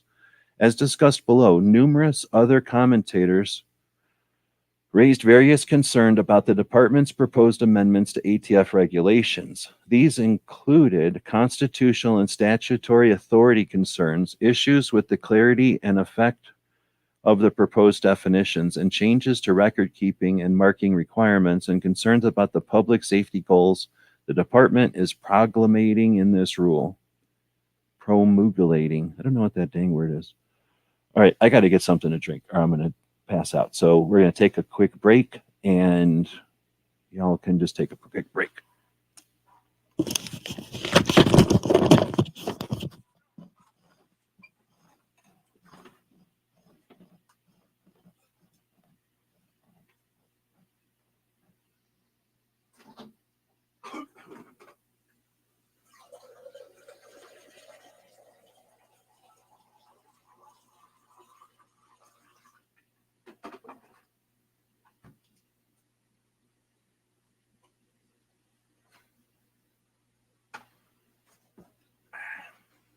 All right, then I got to pee real quick. I'll be back.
All right, back to it. So let's see. Can I wrap this back a little bit? Oh, yeah. All right, constitutional concerns violates the ex post facto clause. Comments or several hundred commenters opposed to the rule stated that it directly violates Clause 3 of Article 1, Section 9 of the United States Constitution, which prohibits ex post facto. These commenters' opposition comes from their belief that once the proposed rule goes into effect, possessions of items that are currently lawful would be no longer legal, and therefore new prohibition would constitute ex post facto law. The department disagrees that the proposed rule violates ex post facto clause. The Supreme Court set out 4 types of laws that violate the ex post facto.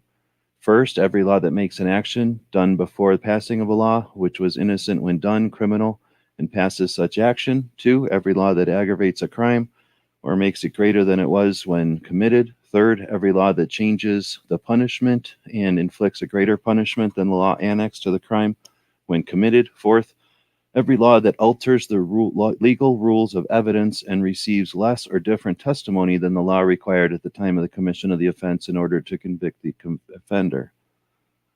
Citing something, the Supreme Court has explained that the law must be retrospective, that is, it must apply to events occurring before its enactment, and it must disadvantage the offender as affected by altering the definition of criminal conduct or increasing the punishment for the crime to be considered as falling within the ex post facto prohibition. Courts have consistently recognized that regulating the continued or future possession of a firearm that is already possessed does not implicate the ex post facto clause because such a regulation does not criminalize past conduct. A whole bunch of stuff cited here, a lot of them rejecting ex post facto clause challenge to statute that prohibited the post enactment of possession of intoxicating liquor, even when the liquor was lawfully acquired before the statute's enactment. Oh, isn't it awesome when they use prohibition as a reason for their justification? But I'm not going to comment. Here, penalties would only result from the future failure to mark firearms. For FFLs that already have unmarked firearms kits, frames, or receivers, they have 60 days from the effective date of the rule to appropriately mark those firearms. And then, oh my goodness. Moreover, as this rule in other respects simply describes the proper application of the terms Congress used in various provisions of the Gun Control Act, it does not impose liability independent of the pre-existing requirements for those statutes. For these reasons, the department disagrees with the commenters' assertions that the rule violates ex post facto, violates the First Amendment. A few commenters raised concern that the proposed definitions violate the First Amendment. One commenter, an organization of artisans who create artistic arrangements that use arbitrary components, some of which are semi-processed firearm components such as barrels and pistol slides, is concerned that if artisans are required to check with ATF on its opinion when using novel or arbitrary components in their artwork, this requirement would be a prior restraint on protected expression. The commenting organization stated that the ATF's definitions are so vague that it does not know what ATF would consider novel modular designs that may be considered a frame or receiver. Further, the organization claimed that under the non-exclusive lists in the proposed definition, just about any major gun part could check more than one box on ATF's unlimited features and be considered a frame or receiver.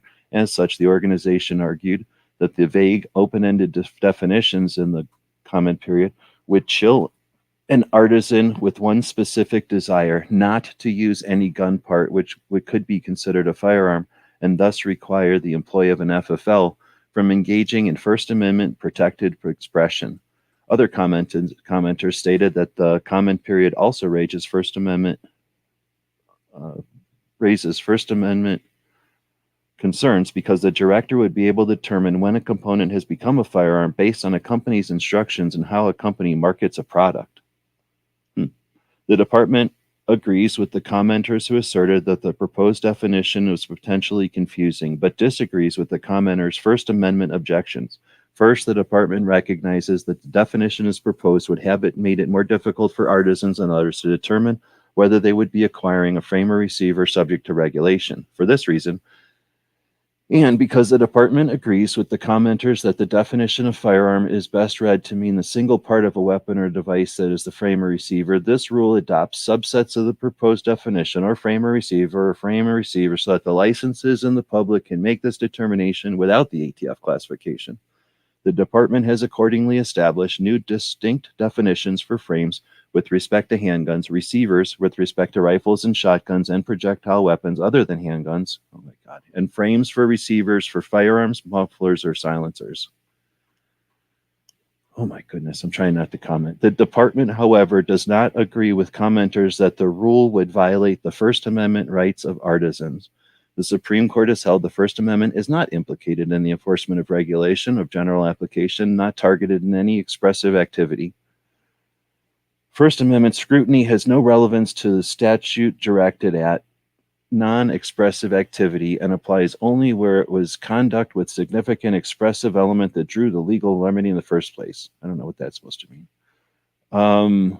First Amendment scrutiny had no, they're citing a bunch of cases, I think. I'm trying to skim through this. All right. Section of Las Vegas Code barring consumption of alcohol in places that lacked a valid liquor license, excluding or including exotic dancing establishes, in no way can be said to regulate conduct containing an element of protected expression. So they're using the strip clubs in Vegas as justification for something else here, it sounds like. The definitions at issue are not targeting expressive conduct of any kind, but are of a regulation of general application, regulating the definition of a frame and a receiver and the marking requirements thereof. As such, department's position is that the First Amendment is not implicated by this rule. However, an abundance of caution, and because artwork is generally expressive conduct entitled the First Amendment protection, and assuming this regulation somehow affects that conduct, the definitions still do not target expressive conduct, and strict scrutiny review is not appropriate under the First Amendment analysis set out by some case. That's that case. This whole thing is that case, I think. I'm not reading all this. First, the government may constitutionally regulate the sale and possession of firearms. What? Second, the courts have repeatedly held that public safety and the prevention of crime are not only substantial, but compelling governmental interests. And there's a whole bunch of more stuff stated. Third, the government's effort to reduce gun violence are not directed at any expressive conduct and cannot be construed to be related to the suppression of free expression in any way. Yeah, okay, that's neat. I'm going to take that down as a one of my notes here, so just take this down real quick. I like this whole idea of challenging it on art, but I'm not commenting. All right, next one is fourth, the definitions do not ban the private making of a firearm, nor the unregulated possession of a non-frame or non-receiver firearms parts, nor do the definitions ban the possession of a firearm frame or receiver, but only require that the frame or receiver be marked. Therefore, any burden is incidental and minimal. Oh, nice of them to decide what's incidental and minimal. Because the regulation satisfies each O'Brien conditions, it survives intermediate scrutiny. All right. All right. Then it says, finding ATF's open letter to federal firearms licensees, informing them that the presentment of a purported purchaser's medical marijuana registry card would give them cause to deny the sale as violating something did not violate the First Amendment, even if the card was considered expression. I had no idea about that one. So that's a whole other thing that they brought up. So, whoa. All right, next. Therefore, even if the O'Brien standard applies, the definitions did not violate the First Amendment. I don't know. They're still describing a court case, I think. I'm on page 88, and then it goes to page 89. The top of page 89 starts with another concern based on the comments that were against the comment period. The next one is violates the Second Amendment. Here's what they say. A majority of commenters opposed the comment period, objected to it on grounds that any changes to the definitions or creation of new requirements that undermine the Second Amendment are unconstitutional. stating that the right to build firearms dates back to the founding of the Republic and that requiring markings on kits is an unconstitutional infringement on their Second Amendment rights. Commenters stated that the ATF has encouraged hobbyists to fabricate firearms for their personal use and that new requirements will restrain them from exercising their constitutional rights. Others objected, stating that the comment period failed to include relevant Second Amendment analysis. One commenter provided its own analysis, claiming that since District of Columbia versus Heller, a majority of gun control laws are examined under a reasonableness standard, which requires the regulation to be reasonable method for achieving the goals or the objectives of the regulation. Commenters claim that the ATF's proposed regulations would fail to meet the reasonableness standard because the evidence the agency cites actually provides that unfinished lower receivers are not even a marginal contributor to America's gun violence problem. Under their calculations, the commenters estimate that kit guns have been used in only 0.837% of the time in deaths resulting from gun violence. Commenters concluded that proposed regulations are not a reasonable method to achieve the goal of reducing gun violence and therefore did not pass constitutional muster, since the data does not demonstrate that regulating unfinished lower receivers will result in statistically significant reduction of deaths from firearms. Here's their response to that. The department disagrees with the commenters that the new requirements are unconstitutional under the Second Amendment. First, the Gun Control Act and this rule do not prohibit individuals from assembling or otherwise making their own firearms from parts for personal use, such as self-defense or other lawful purposes. Neither the Gun Control Act nor this rule prohibits law-abiding citizens from completing, assembling, or transferring firearms without a license, as long as those persons are not engaged in the business of manufacturing or importing firearms for the sale or distribution or dealing in firearms or transaction, curio, and relic firearms in a manner requiring a license. Second, this final rule is consistent with the Supreme Court's decision in District versus Heller that there are compelling governmental interests in requiring privately made firearms to be marked and recorded whenever they are accepted into the business of or collection inventories of licensees. The Supreme Court recognized in Heller that presumptively legal regulatory measures include those imposing conditions and qualifications on the commercial sale of arms. Kits, like commercially produced firearms, must be able to be traced through the records of licensees when the kits are involved in crimes. Kits cannot be traced through a licensee's records without the manufacturer's serial numbers placed on the kits by licensees as required by this rule. Some court cases would be upheld under the Second Amendment because serial number tracing serves a governmental interest in enabling law enforcement to gather vital information from recovered firearms, and because it assists law enforcement in this matter, we find its preservation is not only a substantial but a compelling interest. Commenters also suggested that a licensing requirement for the manufacturer of firearms violates the Second Amendment. Pre-existing law requires those engaged in the business of manufacturing, importing, or dealing in firearms to be licensed. That requirement does not burden the ability of non-prohibited people to buy, sell, or possess firearms, and no court has opined that the Second Amendment protects the right to engage in business of unlicensed manufacturing.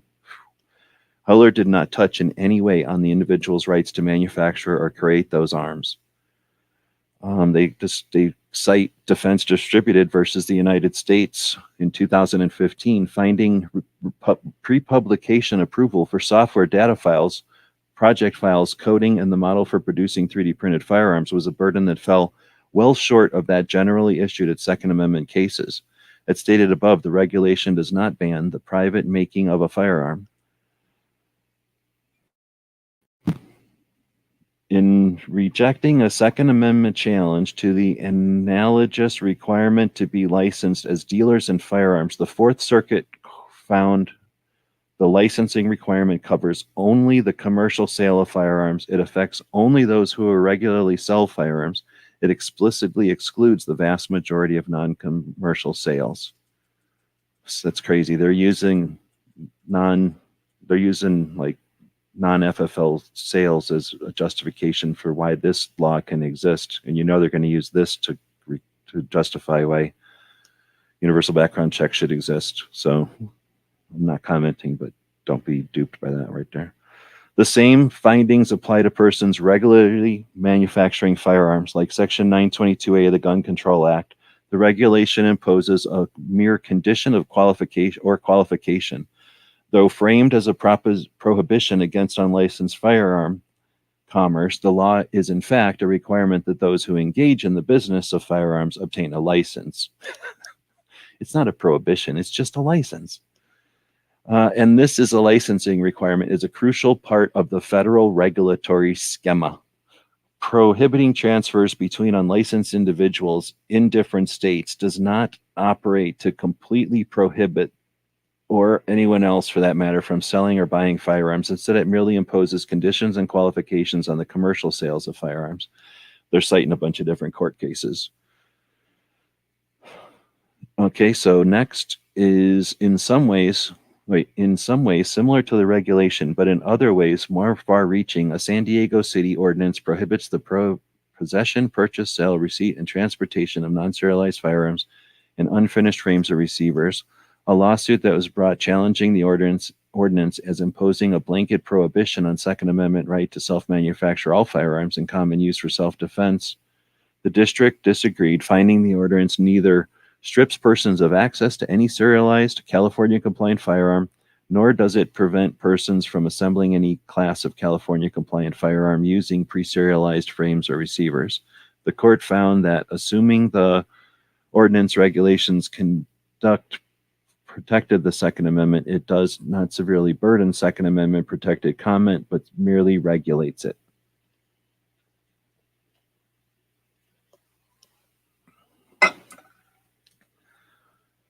So anyway, I'll keep not commenting here and keep going. This is, I think, just still that court case. Furthermore, where commenters believe that the rule would require them to mark their kits, they argued that imposing such marking requirements is unconstitutional under the Second Amendment because the right to build firearms dates back to the founding of the Republic. Some commenters also believe that requiring markings of any kind on firearms is unconstitutional under the Second Amendment. As stated above, the Mozzarella case, the Third Court rejected the unveiling the premise that unmarked firearms are a constitutionally recognized class of firearms. The court found that requiring a visible serial number does not bar an individual from possessing any otherwise lawfully marked firearm, and thus the burden imposed by the law does not severely limit the possession of firearms. Moreover, if this requirement serves a law enforcement interest in enabling the tracing of weapons via their serial numbers and assisting law enforcement by making it possible to use the serial number of a firearm recovered in a crime to trace and identify its owner and source, it's a matter of common sense that trading. Oh, what is this? This is not me saying this. This is some kind of summary of a court case. It's a matter of common sense that tracing firearms enhances public safety and aids in crime solving. All right, I think I'm still reading the results of some case. Although commenters argued that Heller established a reasonableness standard under which the regulation fails because there is a low use of kits in crimes, this final rule provides revised information demonstrating that the number of suspected personally made firearms recovered at crime scenes has been increasing exponentially. As a matter of common sense, unserialized firearms are inherently attractive to criminals and therefore pose a risk to public safety. I'm not commenting. And as noted in Section 2 of this preamble, there's been a substantial increase in the number of them recovered from crime scenes in the recent years. The agency does not need to wait until a certain number of crimes are committed in order to address a growing problem. Moreover, this rule serves as a compelling government interest in preventing unserialized firearms from proliferating throughout the country, as recognized in the Mozzarella decision. Finally, this rule is not a prohibition, but only a regulation that imposes a minimal burden on the possession of firearms. Violates Fourth Amendment. Oh, that was the end of their. That was like, no, it doesn't. That's the end of their discussion on if it violates the Second Amendment. I'm not commenting, but did that satisfy your objections? Next up is violates the Fourth Amendment right to privacy. Comments received. Several commenters claimed the proposed rule violates their right to privacy under the Fourth Amendment. These commenters believe that the proposed rule requires persons to disclose firearms they have privately made on a Form 4473, or the de facto registration occurring in the requirement that FFLs mark the PMFs that they acquire. Other commenters stated that the enforcement of the proposed rule would lead to a violation of their constitutional rights to privacy in regards to their property if the government knows how many weapons each individual owns. Sorry, my shoe fell off. We're on page 95, by the way. Barely, not even 1/3 of the way through this.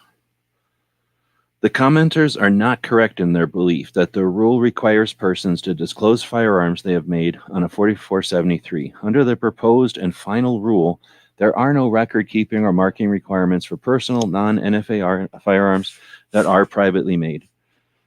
As to the record-keeping and marking requirements for the licensees engaged in the business of manufacturing or dealing in firearms, those records are not in the custody of the government, but are retained by the licensee until they discontinue business. Additionally, while the proposed rule in no way establishes a registry of firearms, it is worthwhile noting that even actual registration of NFA firearms has never been found to violate the Fourth Amendment right to privacy. The department also does not agree that the proposed rule violates a constitutional right to privacy in regards to the commenter's privacy or property if the government knows how many weapons an individual possesses. The United States Constitution does not expressly guarantee a right to privacy, but the Supreme Court has held that the right to privacy does exist within the liberty component of the Fourth Amendment. You have some of it there, but not all of it. All right, I'm not commenting. Courts have recognized a privacy interest in avoiding disclosure of certain personal matters. Not all disclosures of private information will trigger constitutional protection. Nice. So we've used some legal judo to tell you about how it's not your right to know what you own. The question, okay, I'm trying to get through the court case summaries. Information regarding firearms ownership or possession is of neither the medical nor financial variety, and no court has found this information to be constitutionally protected. So is not one of the very limited, it's hard to read because they're using a lot of quotes from court cases here and just a lot of weird symbols and stuff, and then little pieces of sentences that they're using to quote the various court cases, I think. All right, so it violates the Fifth Amendment. We're still looking at concerns from the comment period, from the comments submitted to the ATF during the comment periods on the framer receiver issue. These are the ATFs addressing those comments. The fifth comment was that the comment period, the new rules would violate Fifth Amendment, unconstitutionally vague. Numerous commenters objected to the new definitions on grounds that the definitions are so vague that they violate the Due Process Clause of the Fifth Amendment. Citing some case, commenters stated that ATF must provide regulated parties fair warning of the conduct prohibits or requires. Otherwise, such ambiguity undermines the due process and deprives market participants of notice about the law. Here, the commenters stated the definitions of firearms, split or modular flames or receivers, and readily offer no clear guidance on the clarity in determining the scope of the terms, and therefore they are impermissibly vague. Further, commenters stated that because the only way the public can get clarity is through the non-binding and non-public classification letters process, due process concerns are further compounded as entities are denied an opportunity to know what the law is and how to conform their conduct accordingly. ATF's response to that: in light of the many cases rejecting such challenges, the department does not believe the term readily is vague. Nonetheless, to avoid any doubt, the final rule provides additional clarity on the application of readily. The rule now expressly excludes from the definitions of frame or receiver a forging, casting, printing, extrusion, unmatched body, or similar article that has not yet reached a stage of manufacture where it is clearly identifiable as an unfinished component of a weapon. Thus, the definition of readily is not applied to items in primordial state that are not clearly identifiable as an unfinished weapon. frames, or receivers. Moreover, the final rule explains that when issuing a classification, the director may consider any associated templates, jigs, models, or molds, equipment, and tools, instructions, guides, or marketing materials that are sold, distributed, or possessed with the item or kit, or otherwise made available by the seller or distributor of the item or kit to the purchaser or receipt of the item or kit. The final rule provides examples of when an unfinished frame or receiver, billet, blank, or parts kit may be considered a frame or receiver. For example, a partially completed billet or blank of a frame or receiver is a frame or receiver when it is sold. Distributor possessed with a compatible jig or template, allowing a person to use an online instructions or common hand tools to complete the frame or receiver effectively, or efficiently, quickly, and easily, to function as a frame or receiver. The term, which is also explained in the final rule, the revisions make it clear that manufacturers will be able to continue to obtain unfinished billets or blanks from their suppliers for further manufacture without requiring that the processor be licensed, mark items as such, or maintain records of production or disposition. This is because their suppliers are not selling or distributing or otherwise making available to their customers any jigs, templates, or any other items that allow them to be readily converted to function as a frame or receiver. That's a whole bunch right there, but it's lame. The department disagrees with commenters that the explanation in the proposed rule of how the ATF would determine which portion of a firearm is a frame or receiver in split or a modular weapon, and what the term readily encompasses, unconstitutionally vague. To begin, the rule explains ATF's understanding of the statutory terms at issue and describes how those terms apply to particular circumstances, thus providing greater clarity about the statutory terms involved. To the extent commenters are concerned that the statutory requirements are unclear, that is an objection about the statute, not the rule. Come on, man. That's not in there. In any event, however, the terms employed in the rule are not unconstitutionally vague, please. It is a basic principle of due process that an enactment is void for vagueness if its prohibitions are not clearly defined. So now they're just quoting court cases and then talking about the court case. So that must have been from a court case. A law is impermissibly vague if it fails to provide a person of ordinary intelligence fair notice of what is prohibited, or if so standardless that it authorizes or encourages discriminatory enforcement. Fox against FCC. Interesting. However, condemned to the use of words, we can never expect mathematical certainty from our language. What are they even saying here? What are they doing? They're just using a bunch of sentences from court cases, I guess. They're like Bumblebee in us. That's like their Bumblebee, like some kind of legal Bumblebee. They just used a bunch of words from a bunch of court cases to answer their question. Now we're on page 99.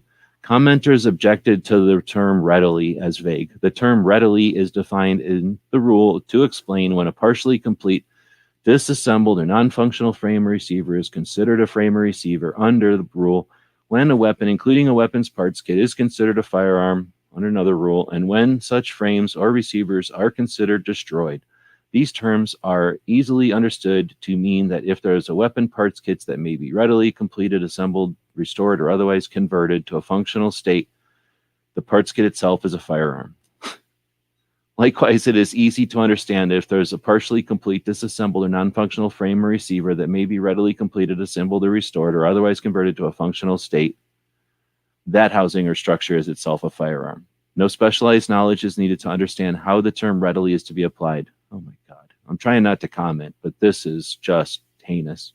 People who manufacture or possess weapon or frame or receiver parts kits, aggregations of parts, partially complete or non-functional frames or receivers, are clearly on notice of what they are manufacturing, making, selling, distributing, receiving, and possessing are items subject to regulation if they only require minor additional work to be made functional. In sum, persons who make, transfer, receive, or possess partially complete firearm frames or receivers are on notice that these items are regulated if they may be readily converted. You know who needs to be on notice here? On the other end of the spectrum, it is easy for persons to comprehend that if what was a firearm receiver or a weapon can no longer function as such and cannot efficiently, quickly, or easily can be converted back to a functional state, then that item is no longer a frame or receiver or a firearm because it's been destroyed. You idiots. I am trying really hard not to comment. Moreover, readily has been repeatedly and consistently defined by case law. And then Cuomo and a bunch of other case law. The plaintiffs challenged a state, this is the description of that case. I don't know, so I'm going to read it, I guess. The plaintiffs challenged a state statute criminalizing the possession of magazines that can be readily restored or converted to accept more than 10 rounds of ammunition is vague because whether a magazine can be readily restored or converted depends on the knowledge, skill, tools available to the particular restorer. The Second Circuit Court rejected that argument, finding that this statutory language dates back to at least 1994, the assault weapons ban, and there's no record of evidence that it has given rise to confusion at any time in the past 2 decades. Oh my gosh, I have to write this one down, sorry. They're basically saying because we didn't challenge the assault weapons ban enough, we are okay with the assault weapons ban. Anybody who tells you not to challenge things needs to read that sentence and then realize they're... Anyway, I'll keep going without comment. Indeed, readily dates back even further, appearing in the NFA's definition of machine gun, where it has repeatedly been upheld against vagueness challenges. See, oh, isn't that nice of them to give me a new court case to go look up about a challenge to the NFA? I'll just do this on my own time. All right, next. Let's see. Model 14 machine gun. There's a whole bunch of court cases in here that are about the NFA and whether or not it's legitimate. So if you're interested in doing research, there's some stuff in here. Page 100 has a bunch of cool court cases. Congress did not define readily. Courts have turned to the common practice of consulting dictionary definitions to clarify their own meaning. 51 millimeter. Look at that. Anyway, I'm going to try to get past these court cases. I think I'm done and I read something and it's just the rest of another piece of a court case. Okay, so the plain and unambiguous ordinary meaning of readily may be defined by a temporal component or a component related to a manner of methodology. It may not be constructed as an abstract phrase, but rather its contours should be determined in context. You didn't think you were going to hear those words together today.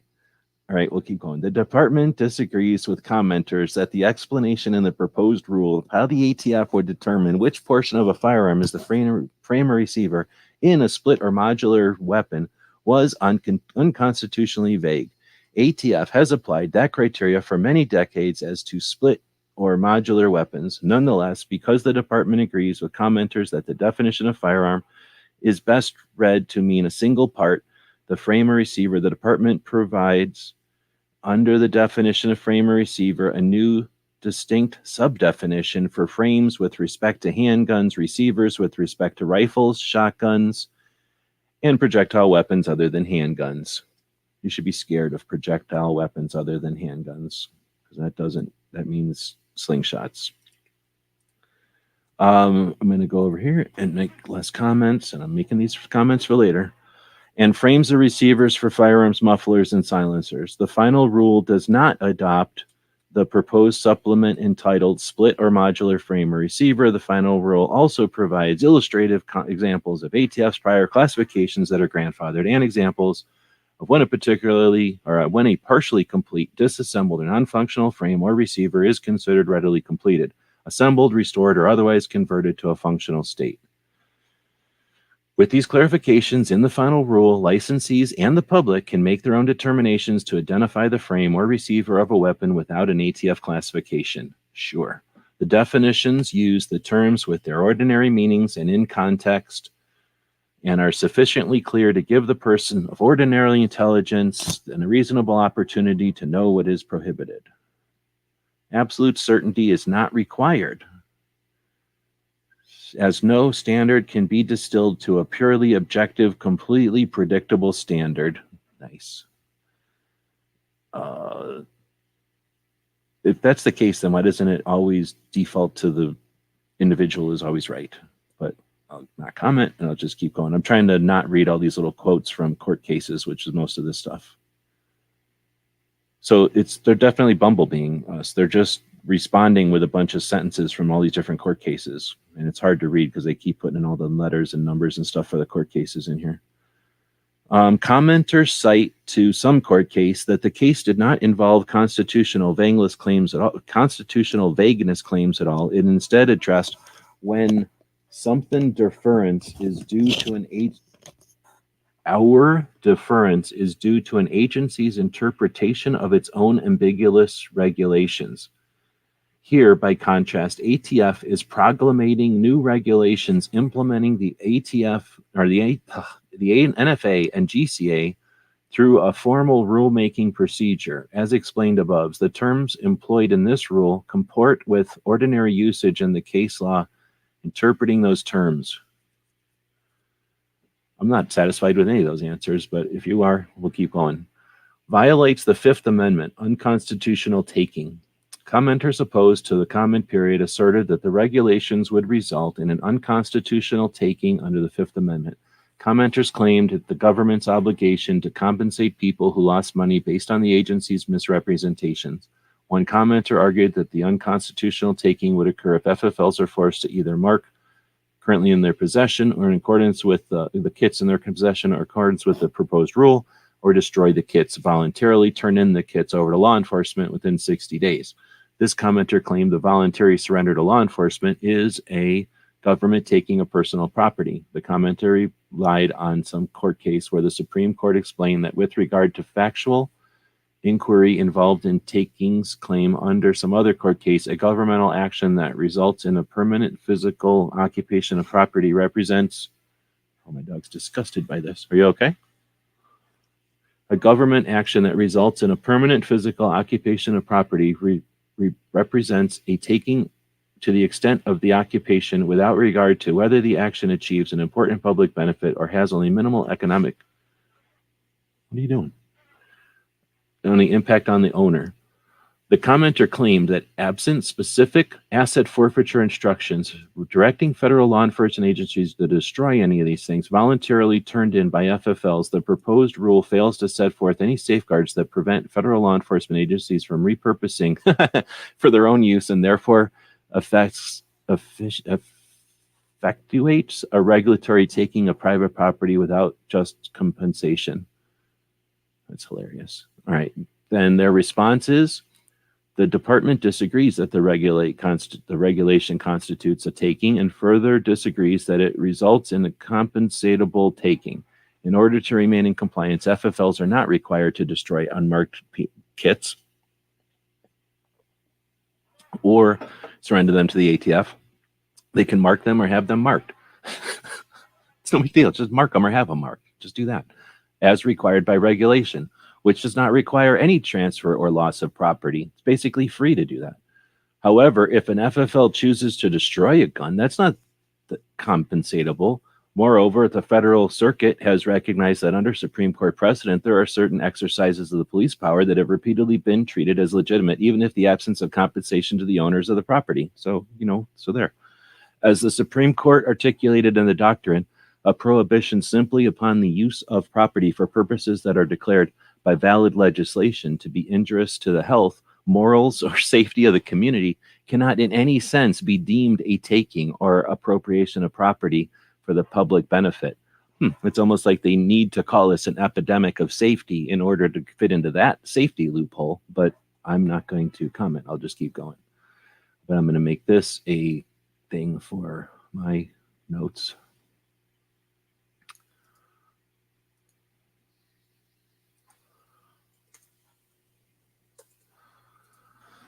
All right.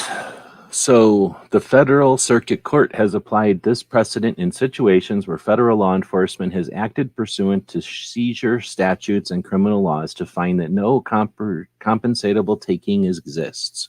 In doing so, the court emphasized that property seized and retained pursuant to the police power is not taken for a public use in the context of the takings clause.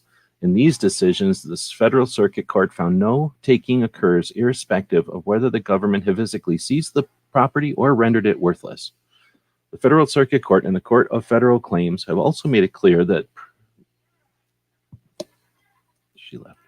made it clear that these principles apply with full force in analyzing the impact of firearms regulation, proclamated pursuant to the federal power to regulate commerce.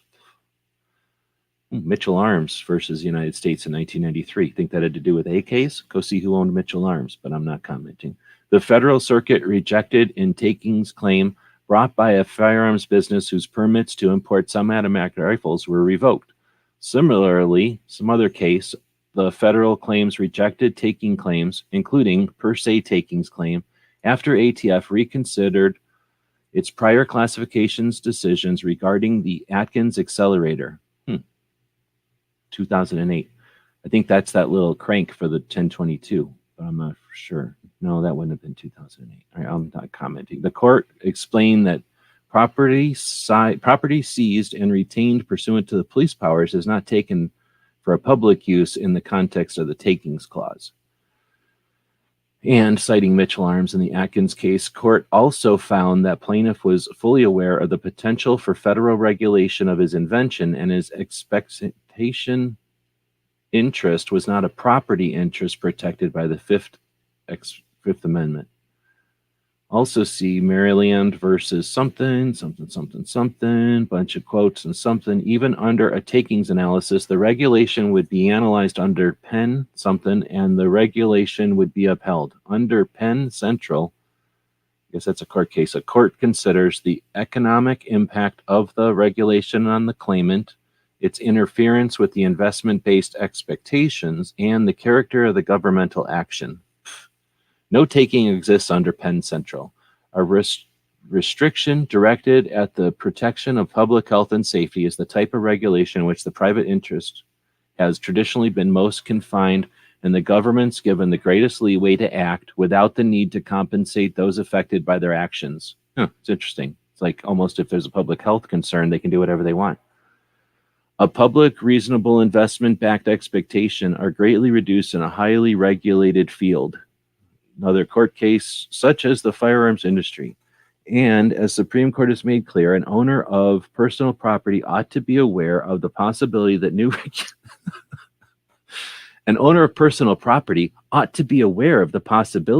regulation might even render his property economically worthless.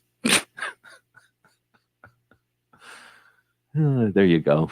That's nice court cases to cite over there. The economic impact, licensees do not have to abandon or destroy anything. They need only mark them with serial numbers as required by the Gun Control Act. It's no big deal if they choose to take those items into inventory. So it's no big deal.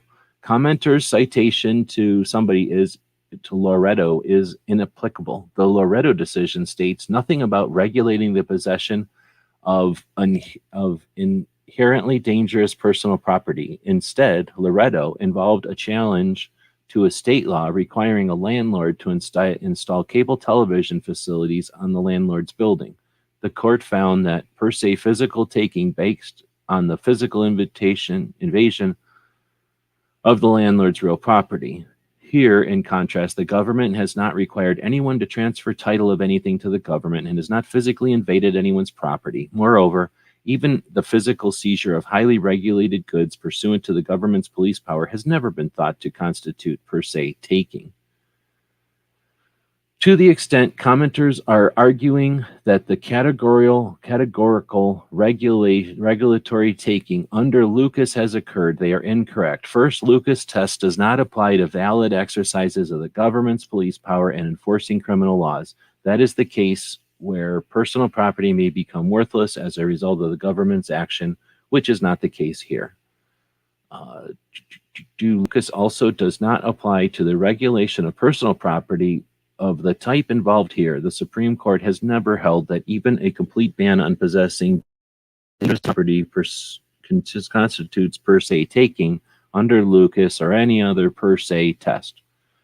The Supreme Court has explained that categorical takings analysis applies only in the relatively rare and extraordinary circumstance where no productive or economically beneficial use of the land is permitted. Although the court has no reason to consider Lucas on multiple occasions, has never applied the rule to any type of property rights other than real property. The cases which the Supreme Court has applied Lucas total takings rule have involved real property, and the circuit courts have not reached a clear consensus of how to apply Lucas's per se rule. All right, so violates the Fifth Amendment. Equal Protection Clause. Several commenters claim that the proposed rule violates the Equal Protection Clause by targeting the products of certain law-abiding businesses, including the naming of particular companies. Here's the ATF's response. The department disagrees that the proposed rule violates the Equal Protection Clause if the classification impermissibly interferes with the exercise of a fundamental right or operates to the particular advantage of a suspect class. Court will subject the classification to strict scrutiny. Otherwise, they will uphold the classification of its rationally regulated. It is a rationally regulated to a legitimate state interest. So they used a court case to cite why they're going to do it anyway. There is no fundamental right to be engaged in the business of manufacturing firearms, or to possess unserialized firearms. Let me just read that again. There is no fundamental right to be engaged in the business of manufacturing firearms or to possess unserialized firearms. That's at the end of page 108, by the way. Then it says, go look at defense distributed, mozzarella, nor are firearms manufacturers a suspect class. Rational bias review therefore applies. Under rational bias review, a classification is accorded a strong presumption of validity. The firearm regulatory scheme is consistent with the concept of equal protection embodied in the Due Process Clause of the Fifth Amendment, and if there is some rational basis for the statutory distinctions made, or if they have some relevance to the purpose for which the classification is made. There is clearly a rational basis for requiring these engaged in the business of manufacturing firearms to be licensed and serialized their firearms. That's what we need to attack. So I'm going to put that down as a good thing. This also gives me a chance to shut up for a minute because it's a lot of talking. How long has this thing been going on? It seems like forever. Are they allowed to make the laws this long? Another 2 hours, 11 minutes. So let me put this over here. I'm not reading through this again, so I need to take some notes here while I'm going through. So there is clearly a rational basis for requiring those engaged in the business of manufacturing firearms to be licensed and serialize their firearms. That's a concept from 1938, and it's been reinforced in 1968. So if they're going to suggest that times have changed, then times have changed on the justification for their assumptions. But I won't comment. Let's keep going. The principal purpose of the Gun Control Act is to curb crime by keeping firearms out of the hands of those not legally entitled to possess them. As a result, commerce in firearms is channeled through federally licensed importers, manufacturers, and dealers in an attempt to halt mail-order and interstate consumer traffic in these weapons. Close scrutiny of interstate traffic in firearms is undeniably of central importance to federal efforts to prevent violent crime and to assist the states in regulating the firearms traffic within their borders. Federal regulation of traffic in firearms assures that weapons are distributed through regular channels and in a traceable manner. All right, I'm going to keep going without comment. Without a license, okay. Prohibiting engaging in the business of firearms without a license ensures that significant commercial traffic in firearms will be conducted only by parties licensed by the federal government, nor is the licensing requirement onerous. Requiring serial numbers not only allows for the tracing of the chain of custody of firearms involved in crimes, but also provides agencies with vital criminology statistics. Just cite that. Just go ahead and cite that because there's no little number citing that anywhere. As well as allowing for the identification of individual dealers involved in the trafficking of firearms and the matching of ballistics date with recovered firearms. So they don't have to actually cite any of these things because they're citing a court case which said these things, which then they don't cite. So they're just putting stuff out here as if it's official when it's really just words from a court case wrapped in quote from a court case, but I'm not commenting. The serial number is the principal means of tracing origin and transfers and ownership, and as stated above, public safety and crime prevention are compelling governmental interests. All you gotta do is take that one little claw out of there and this whole thing falls apart. One little linchpin, one little keystone. Statutory authority concerns and a lack of delegated authority to promulgate the rule. So this is the next set of comments they received, I guess, about statutory authority concerns. I got to drink again. Hold on.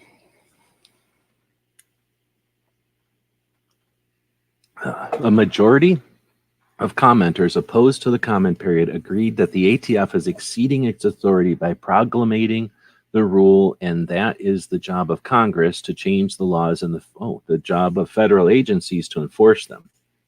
So this is whether or not they have the authority. I get it now.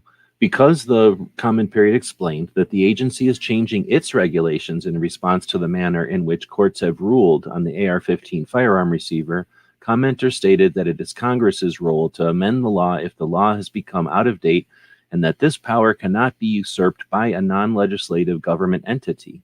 Other commenters argued that ATF's authority to enact regulations is constrained under this thing. They pointed to the Firearms Owners Protection Act of '86 and its accompanying legislative history when Congress amended section whatever by deleting its discretionary language that allowed the secretary to prescribe such rules and regulations as he deems, oh, look at that sexist shit, he deems reasonably necessary to carry out the provisions of this chapter. Commenters stated that the prior language was a broader, look at sexist again, broad standard, and it was amended to the current language, which only allows the Attorney General to prescribe only such rules and regulations as necessary to carry out the provisions of this chapter. Further, the commenter stated that none of these examples provided in 920 whatever indicate any intention of Congress to delegate to the ATF the power to define items regulated in the Gun Control Act in a manner that expands or contracts the scope of the Gun Control Act. Rather, the examples reinforce congressional something to severely limit ATF's authority to those required to carry out the administration of the provisions contained within the Gun Control Act. Other commenters argued that the ATF lacks authority to act because it is in a violation of the non-delegation doctrine, which asks whether Congress has supplied an intelligible principle to guide the delegate's use of discretion. Wow. Specifically, they argued that the Gun Control Act contains no intelligible principle to guide the ATF's rulemaking authority, nor provides any standards for the department or ATF to redefine statutory definitions. Instead, the commenters asserted the Attorney General rulemaking authority is limited to that one law. Other commenter wrote that nothing grants ATF or another agency the discretion to modify this command. In the Gun Control Act, that all firearms must bear a serial number through ATF, although in the Gun Control Act that all firearms must bear a serial number, although the ATF has the ability to provide the practical details of how the marking is to be done. However, the commenter argued that the proposed rule grants ATF far too much discretion in deciding which firearms will regulate and would open a floodgate of policymaking discretion that the Gun Control Act does not and cannot grant to it. Many other commenters raised specific arguments that ATF's newly proposed and revised definitions, as well as other proposed marking and record-keeping requirements on FFLs, are contrary to the Gun Control Act. These separate specific arguments are explained in further detail below. So this is their response to all that. The department, the ATF's response to whether or not the ATF even has the authority to do this, the ATF says, the department disagrees that the ATF lacks the delegated legal authority to promulgate rules that are necessary to implement the Gun Control Act and the NFA, including definitions of frame or receiver promulgated by the predecessor agency to the ATF. Oh, man, they're saying that, okay, I'm not commenting. The department and ATF's legal authority includes the authority to promulgate regulations and rules, implementing and interpolating the Gun Control Act and the NFA, to specify the information and period by which firearms are required to be marked pursuant to those two acts, and to specify the precise period and form in which the federal firearms licensee records required by those two acts are maintained. Well, They're not required by those two acts, so that's fake. It's not even good writing here. Congress and the Attorney General have delegated the responsibility for administrating and enforcing the Gun Control Act and NFA to the director of the ATF. Yeah. Who's that again? Subject to the direction of the Attorney General and the Deputy Attorney General. Bunch of quotes.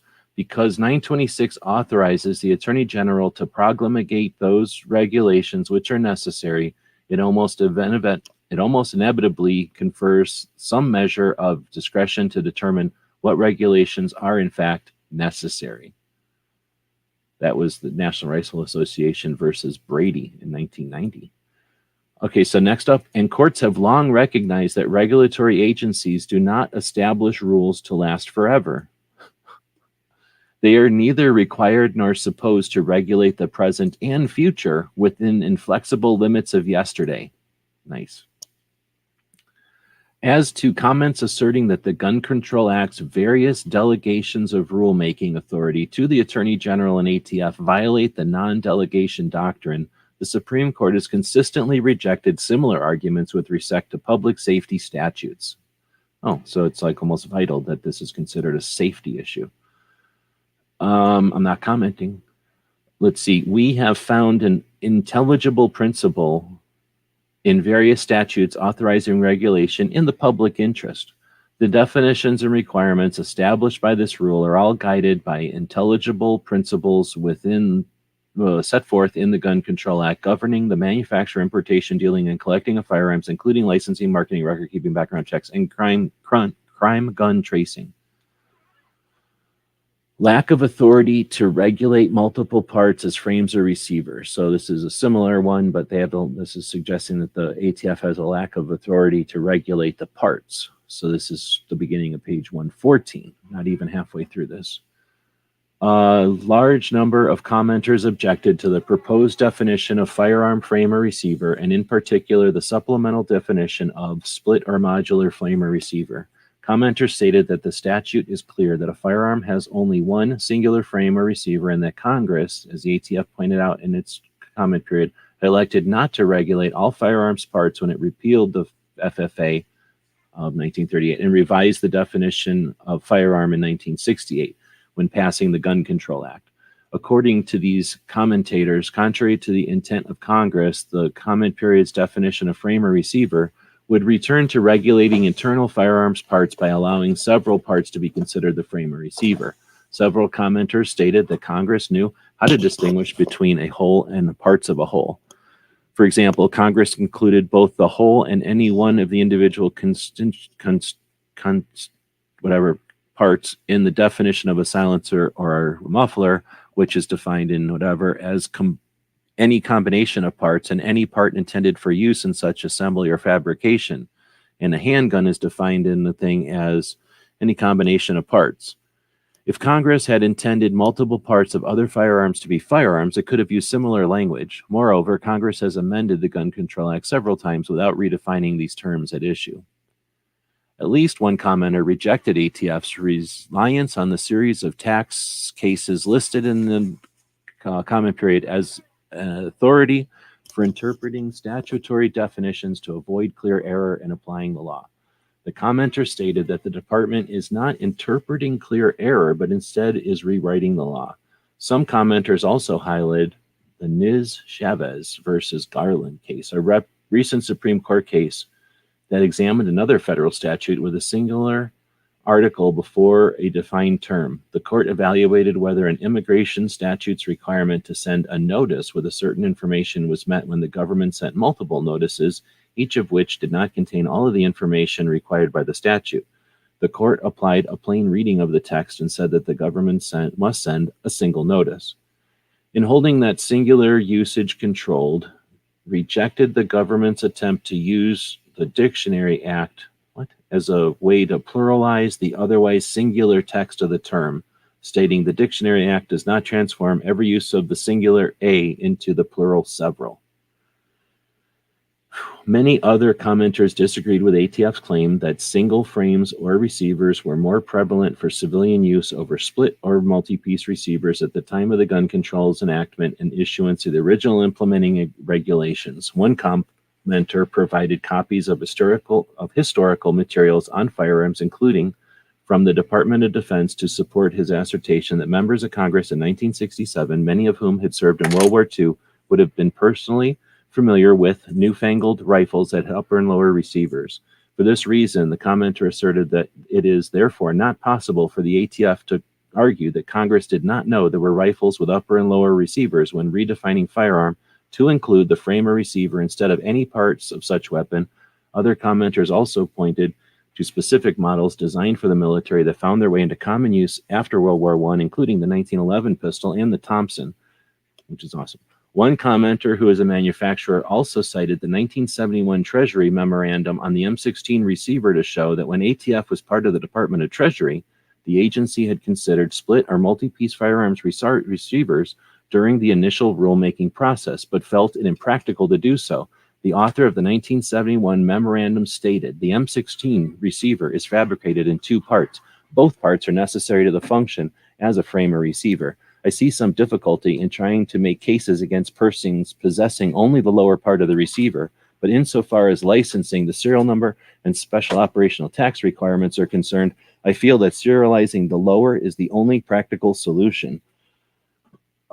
That's just citing this 1971 memorandum inside the Treasury Department when the ATF was still Treasury. Then we go department response. Although the department disagrees with numerous commentators who claim that the term frame or receiver must be read to mean that a firearm may not have more than one frame or receiver, the department has decided to alter the proposed definition in this final rule in response to the comments. The department agrees with the commenters that section whatever must be read in context and recognizes that the Supreme Court case Ms. Chavez instructs courts to exhaust all textual and structural clues bearing on the meaning of the statutory term. The statutory term in question is the frame or receiver of any such weapon, emphasis added. Unfortunately, here there are contextual and structural clues that point in different directions. On one hand, the frame or receiver of any such weapon refers to a weapon in section whatever, and that definition uses a singular article when referring to more than one firearm design. For example, states that a firearm includes any weapon which will or is designed to expel a projectile by the action of an explosive. By using a singular term a, Congress clearly did not mean to regulate only those weapons that will or are designed to expel only a single projectile. Oh, come on. Almost all firearms are designed to expel more than one projectile after the first, and numerous firearms designs, such as shotguns and machine guns, will expel multiple projectiles at the same time.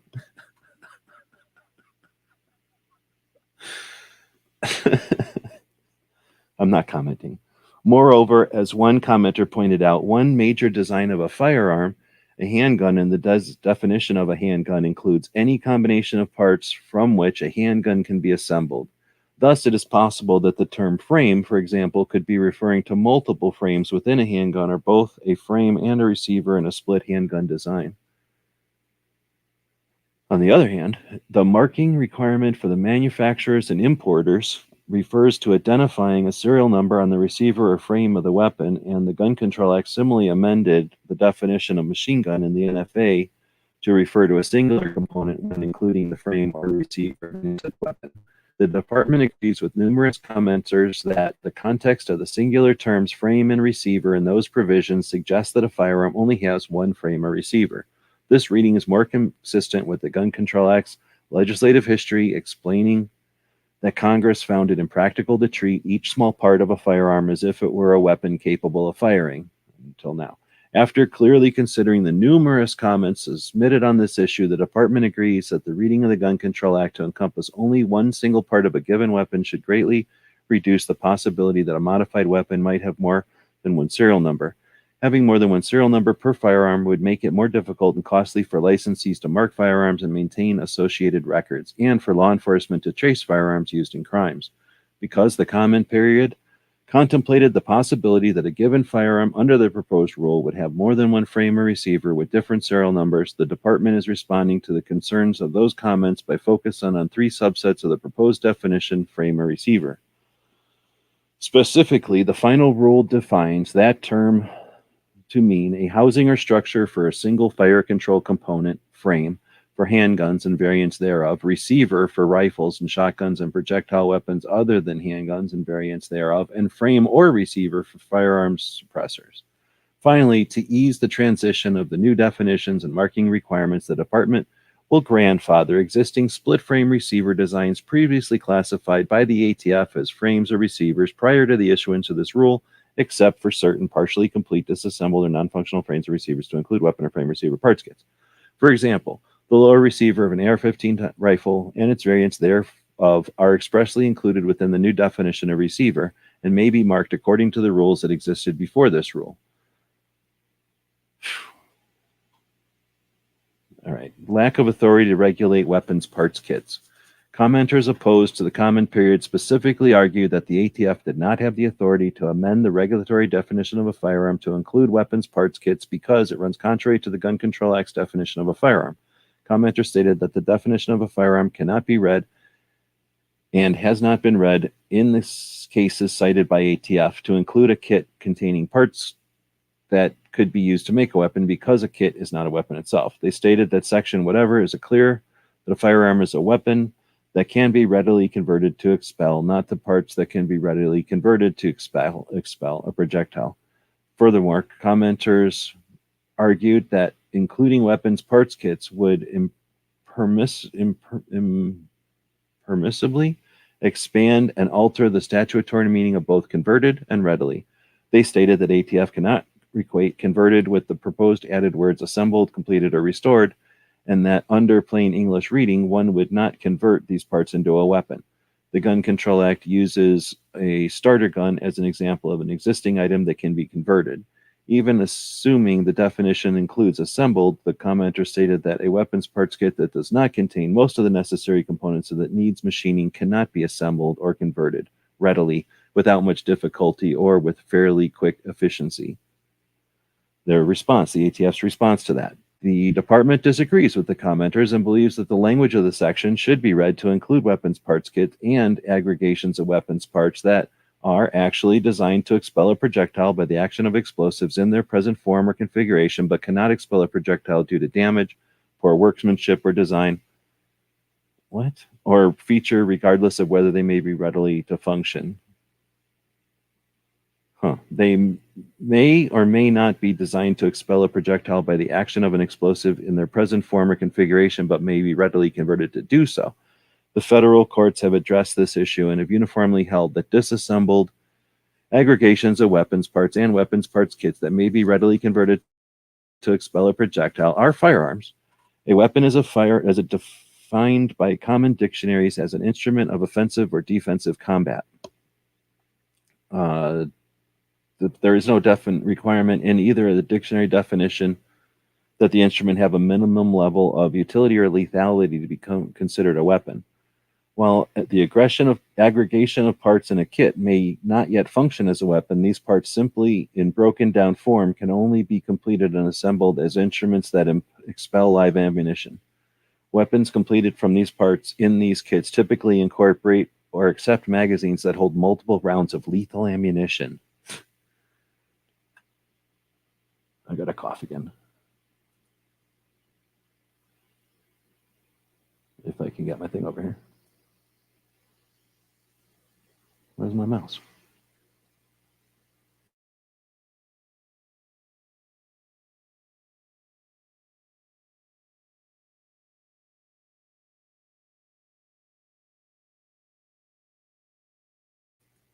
All right, 2 hours, 32 minutes, and 100 and something pages in. So that's from page 40. So it's like 80 pages. I'm not reading that fast.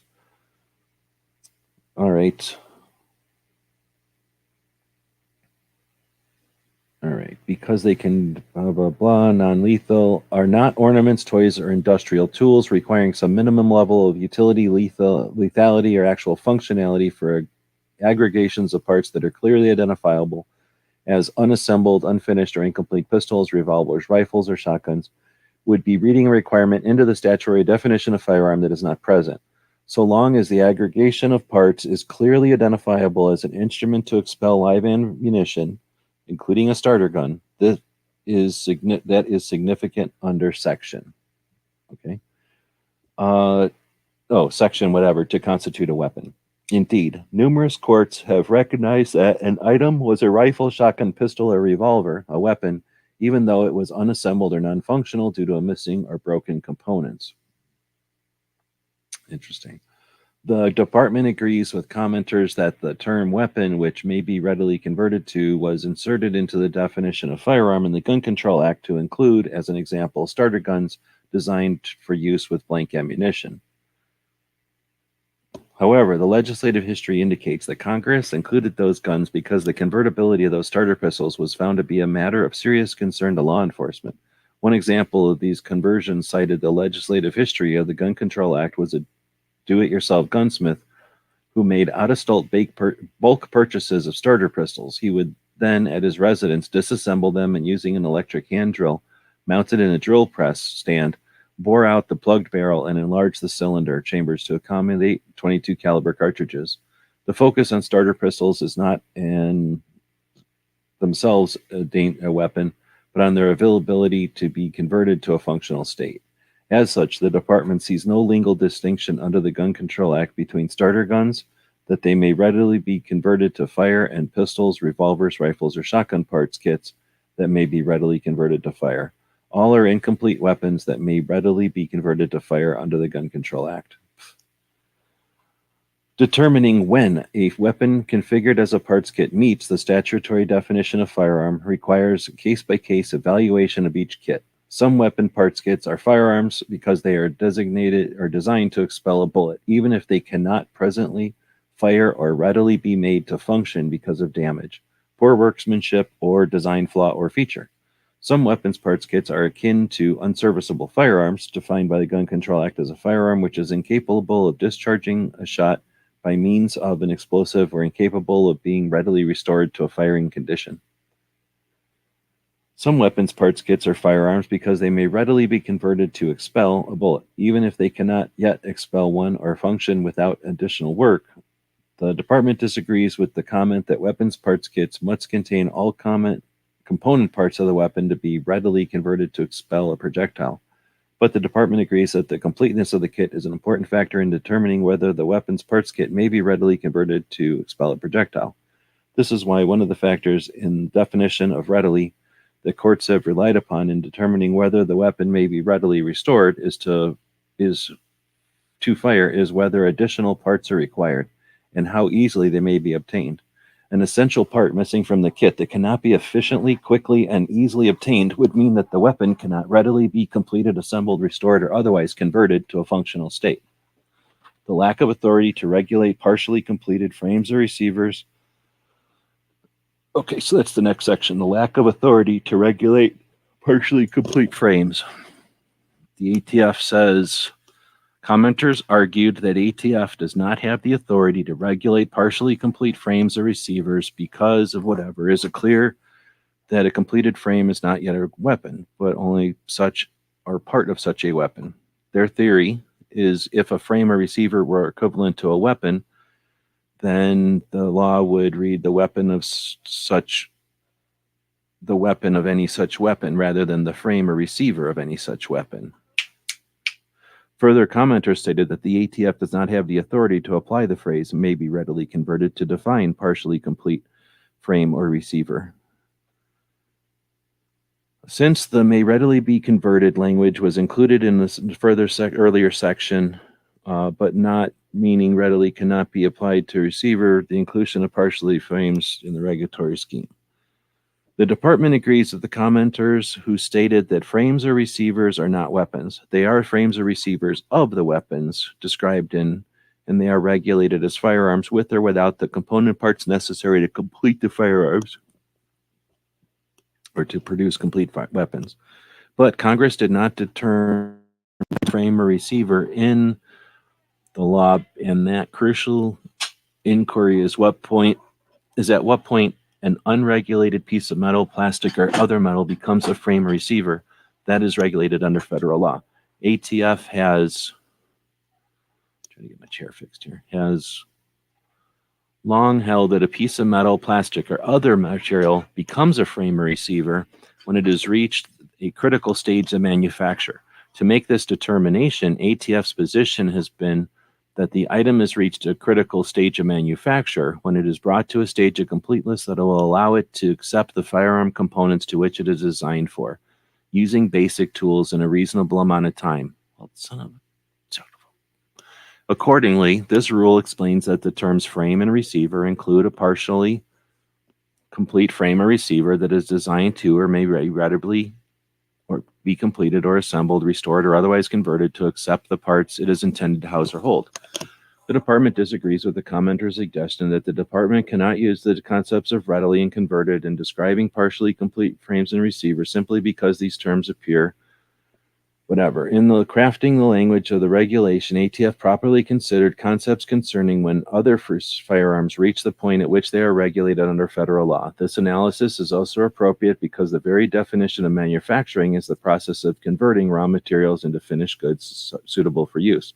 While this analysis is intended to capture when an item becomes a frame or receiver, that is regulated irrespective of the type of technology used.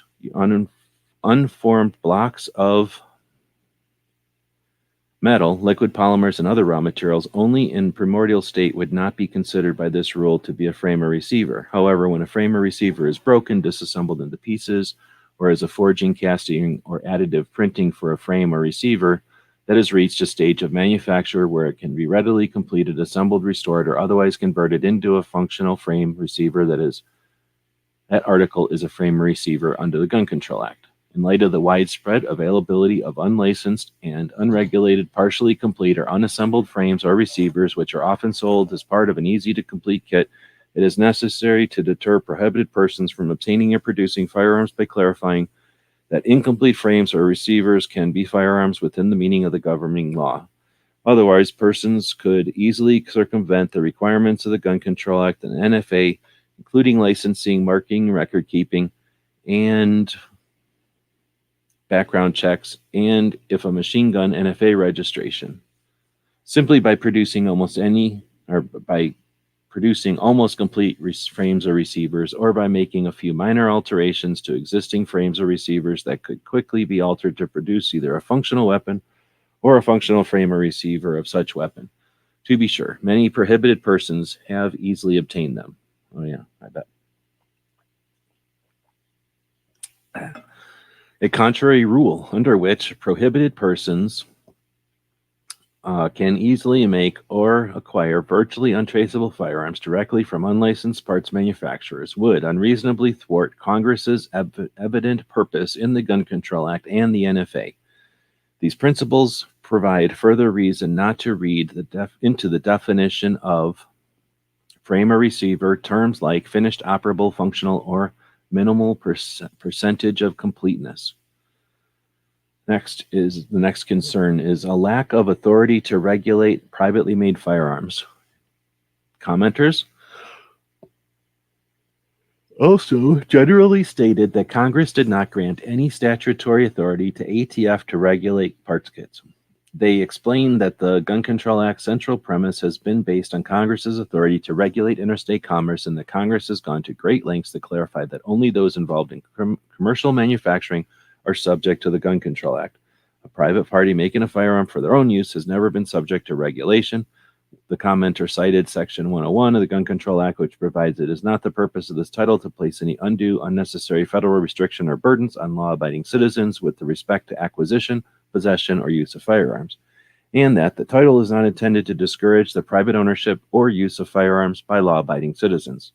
Commenters argued that because the personally made firearms are made solely for personal use, they do not come under the legal purview of the Gun Control Act or the NFA, as they lack any substantial connection to interstate commerce, and therefore ATF is without statutory authority to make any ruling pertaining to the kits.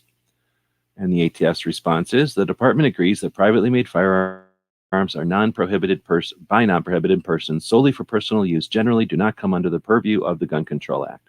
This rule does not restrict law-abiding citizens' ability to make their own firearms from parts for self-defense or other lawful purposes. Under this rule, non-prohibited persons may continue to lawfully complete, assemble, and transfer unmarked firearms without a license as long as they are not engaged in the business of manufacturing, importing, dealing in, transacting curio or relic firearms in a manner requiring a license.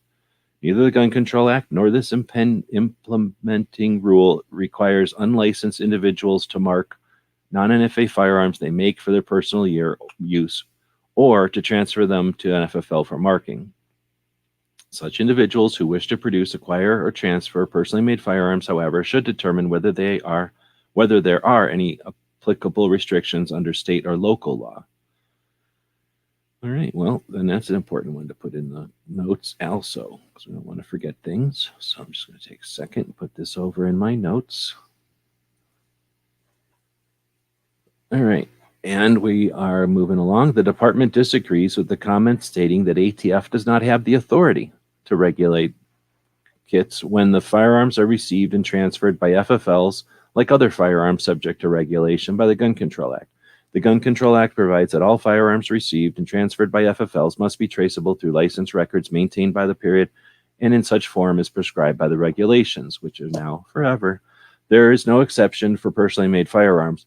Lack of authority to require FFLs to mark serial numbers on privately made firearms. Oh, sorry. That's weird how they don't give me a space and I just start reading the next line. So there is no exception for that. Okay, so the next section is lack of authority to require FFLs to mark serial numbers on privately made firearms. And this is what ATF has to say about that.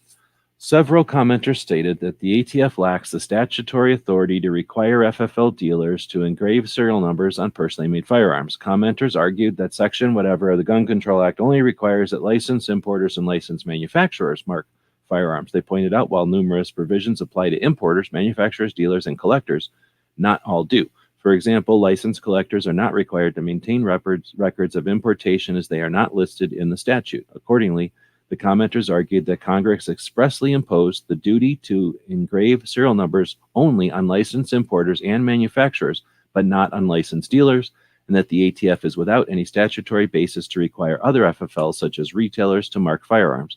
Furthermore, commenters argue that while the Gun Control Act requires a firearm to have a serial number engraved or cast on the receiver of the frame of the weapon, it does not provide authority for the ATF to require placement on multiple serial numbers of a single serial number on multiple parts.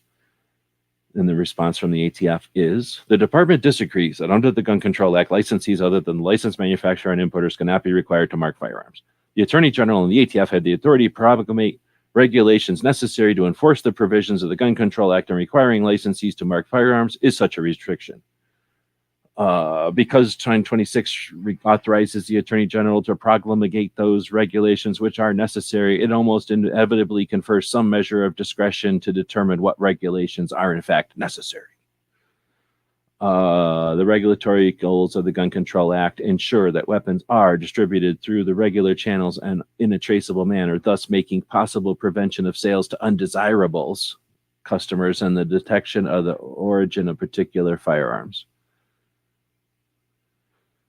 Severely limiting the application of the gun control's manufacturing provisions would be inconsistent with those goals and would serve to undermine the congressional policies underlying the act. In enacting the Gun Control Act, which amended the NFA, Congress clearly understood that the persons other than licensed manufacturers and importers may need to mark firearms they make or possess privately with serial number and other identifying information. The Gun Control Act requires licensee to record firearm information for purposes of tracing, yet licensees have no serial number or other identifying information marked on the frame or receiver. Firearm, they can record cases where a licensed manufacturer does not produce the firearm or an importer does not import the firearm unless they are able to mark such firearms received into inventory.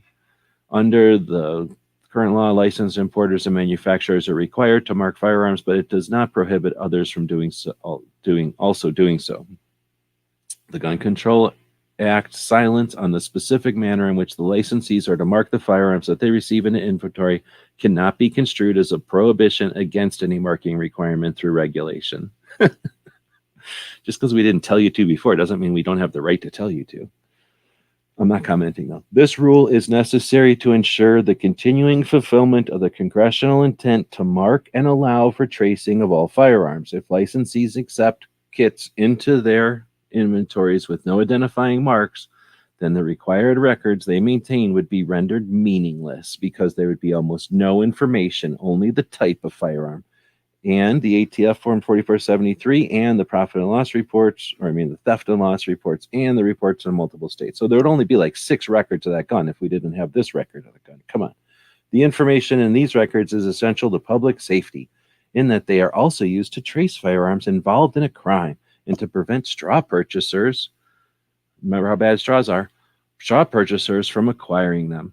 There would be little point inspecting the records of FFLs that do not contain serial numbers, which are critical to solving and preventing crime. So just show us how that's critical, but I'm not commenting. In this regard, specifically authorize ATF to prescribe regulations with respect to the records regarding importation, production, shipment, receipt, sale, and other disposition of firearms. By regulation, a firearm serial number and other identifying information are required to be entered on all forms, 4473, AD&D, Advanced Dragons Records, and ATF Forms 66A, blah, blah, blah, blah. I'm not reading all that. A bunch of different words and letters and things. Licensees are also required to submit theft loss reports and ATF forms, whatever, and multiple sales and demand letter transaction reports, of all of which require reporting the serial number and other identifying information. As explained in this rule, the records and reports are largely meaningless. Oh, I put an unnecessary pause there. As explained in this rule, these records and reports are largely meaningless without a unique identifying number and associated licensee information.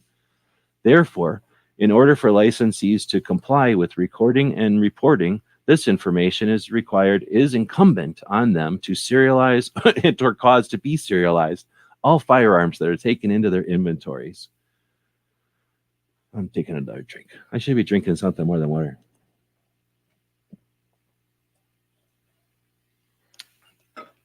At the time the Gun Control Act was enacted, almost all firearms were commercially produced by manufacturers either within or outside the United States. Well, I hope they're not from space, but I guess they left room for guns from space, but I'm not commenting. Because the milling equipment, materials needed, and designs were far too expensive for individuals to make firearms practically or reliably on their own. But today, because Browning and Remington and Mossberg, none of those people made their own firearms practically or reliably. So I'm not commenting. But today, firearms may be made at home from commercially produced parts kits by purchasing individual parts or using personally owned or leased equipment, including 3D printers. Also, cheaper materials such as polymer plastics, along with blueprints and instructions, are now readily available over the internet. When Congress enacted the Gun Control Act, it likely did not consider that unmarked kits would enter the business or collection inventories of the licensees, at least not in any significant number. But whatever the reason, the scarcity of controls in the secondary market provides no reason to gut the robust measures Congress enacted at point of sale. What? Furthermore, the rule necessarily allows licensed firearms dealers, including gunsmiths, to mark kit guns because licensed manufacturers and importers may refuse to provide these services as they are generally focused on their own production or importation of firearms. Without this change, the availability of professional marking by dealer gunsmiths would be greatly limited, and the efficiency of the rule would also be reduced if unlicensed individuals had fewer options to have their kits professionally marked. Moreover, allowing licensed firearms dealers or licensed or unlicensed persons under the direct supervision of licensed firearms dealers to properly mark firearms in a manner that ATF can trace directly to them reduces the tracing burden on manufacturers and importers as well as law enforcement.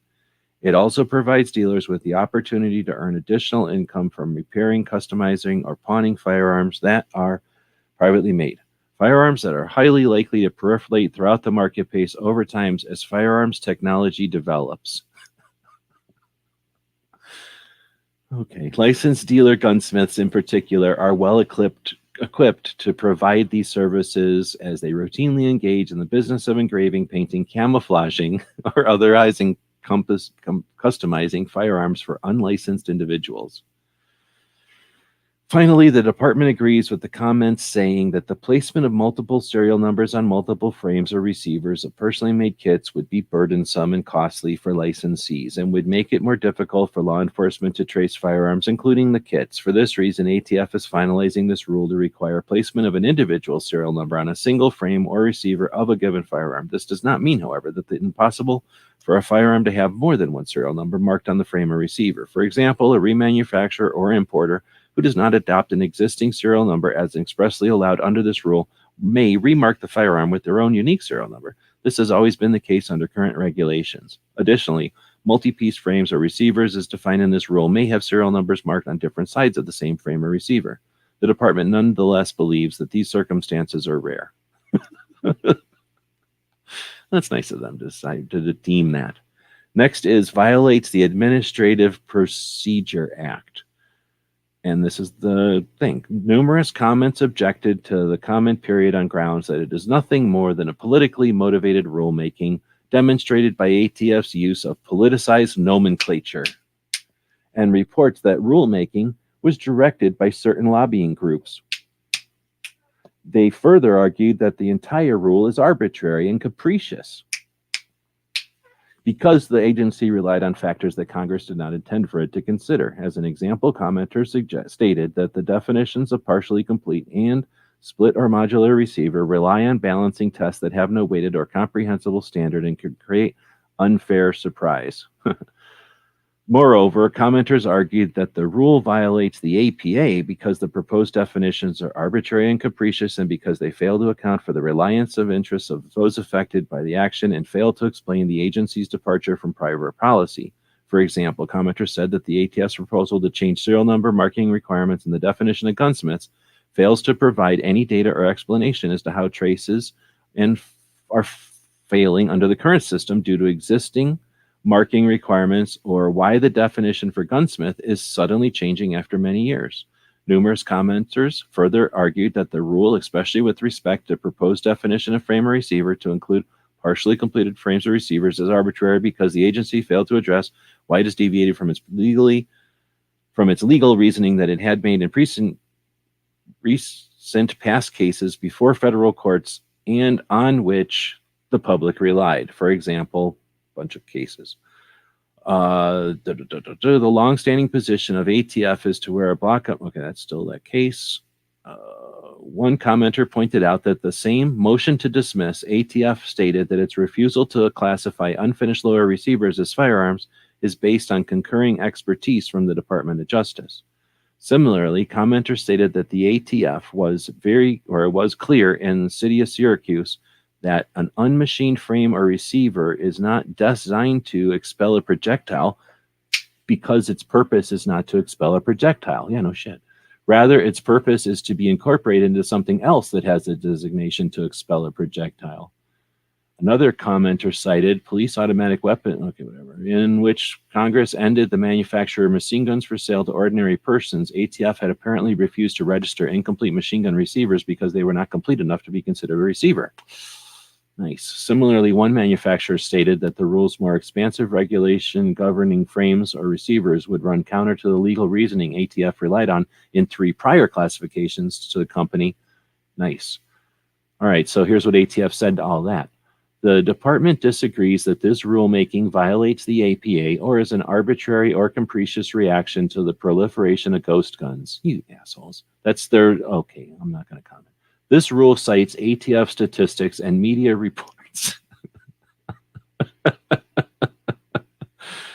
Okay, this rule cites ATF statistics and media reports demonstrating the steady increase in the number of personally made firearms recovered from crime scenes, including homicides, throughout the country.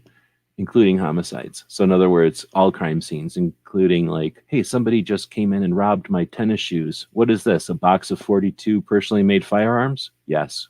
Okay, you're going to jail. What? So that just happened, and that's counted in their numbers, but I'm not commenting. Throughout the country, and the small number of crime gun traces to an individual purchaser that were successful in relation to the numerous attempted traces of personally made firearms, generally by tracing the serial number engraved on a handgun, slide barrel, or other firearm part, not currently defined as a firearm by licensees. Yeah, that's happening a lot. The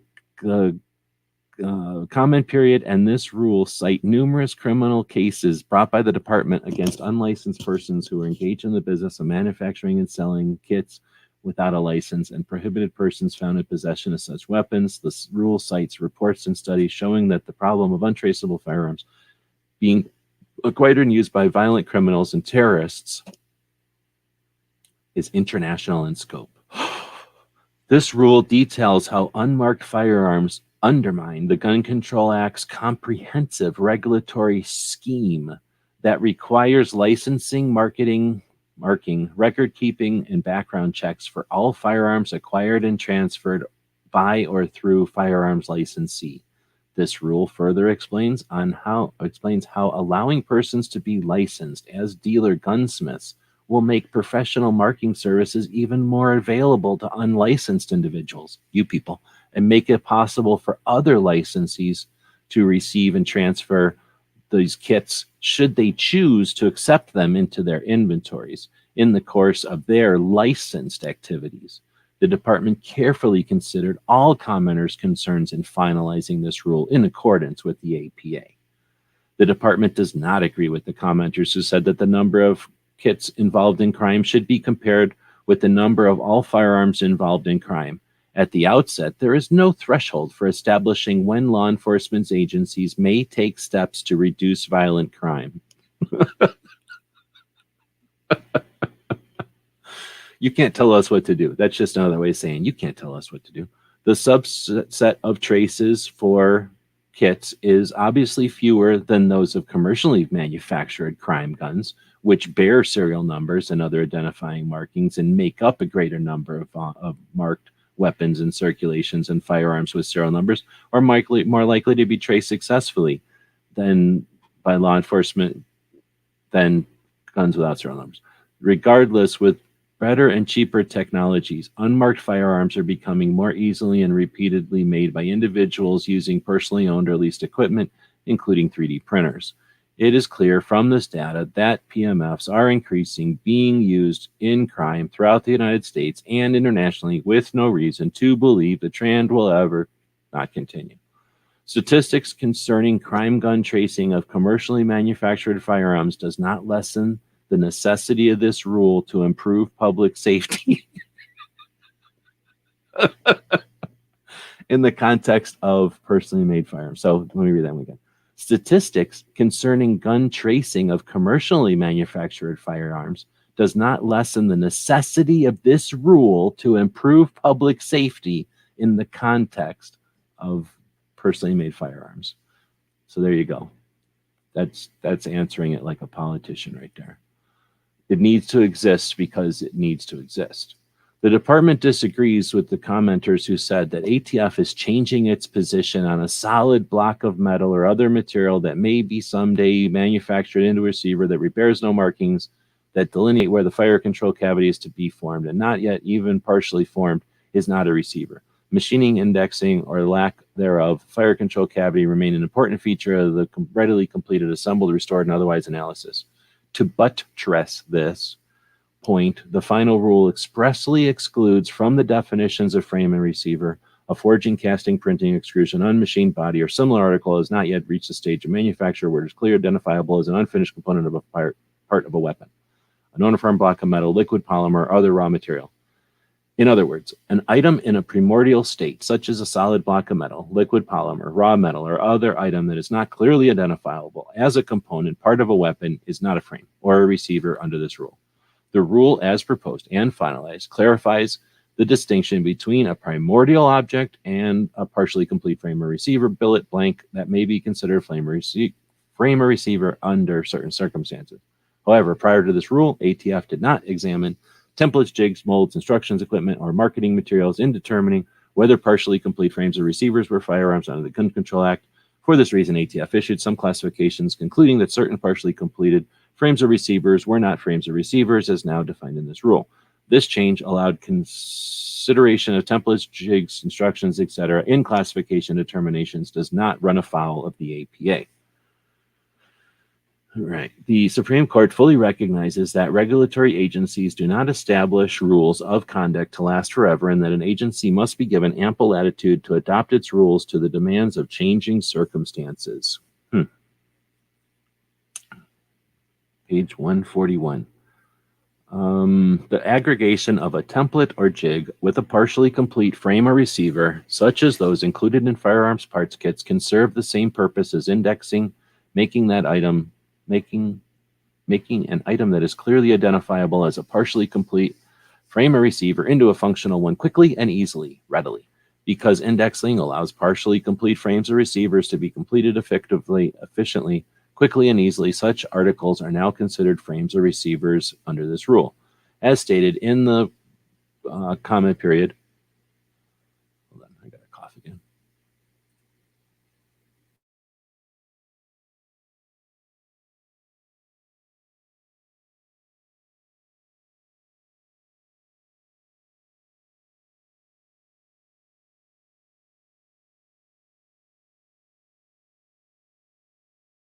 I got my one hand way over here, so it's hard to find the mouse. All right, so as stated, the comment period in this final rule, changing circumstances, more advanced and accessible technology, the subsequent proliferation of 80% receivers, and the resulting threat to public safety from unserialized firearms necessitate this change.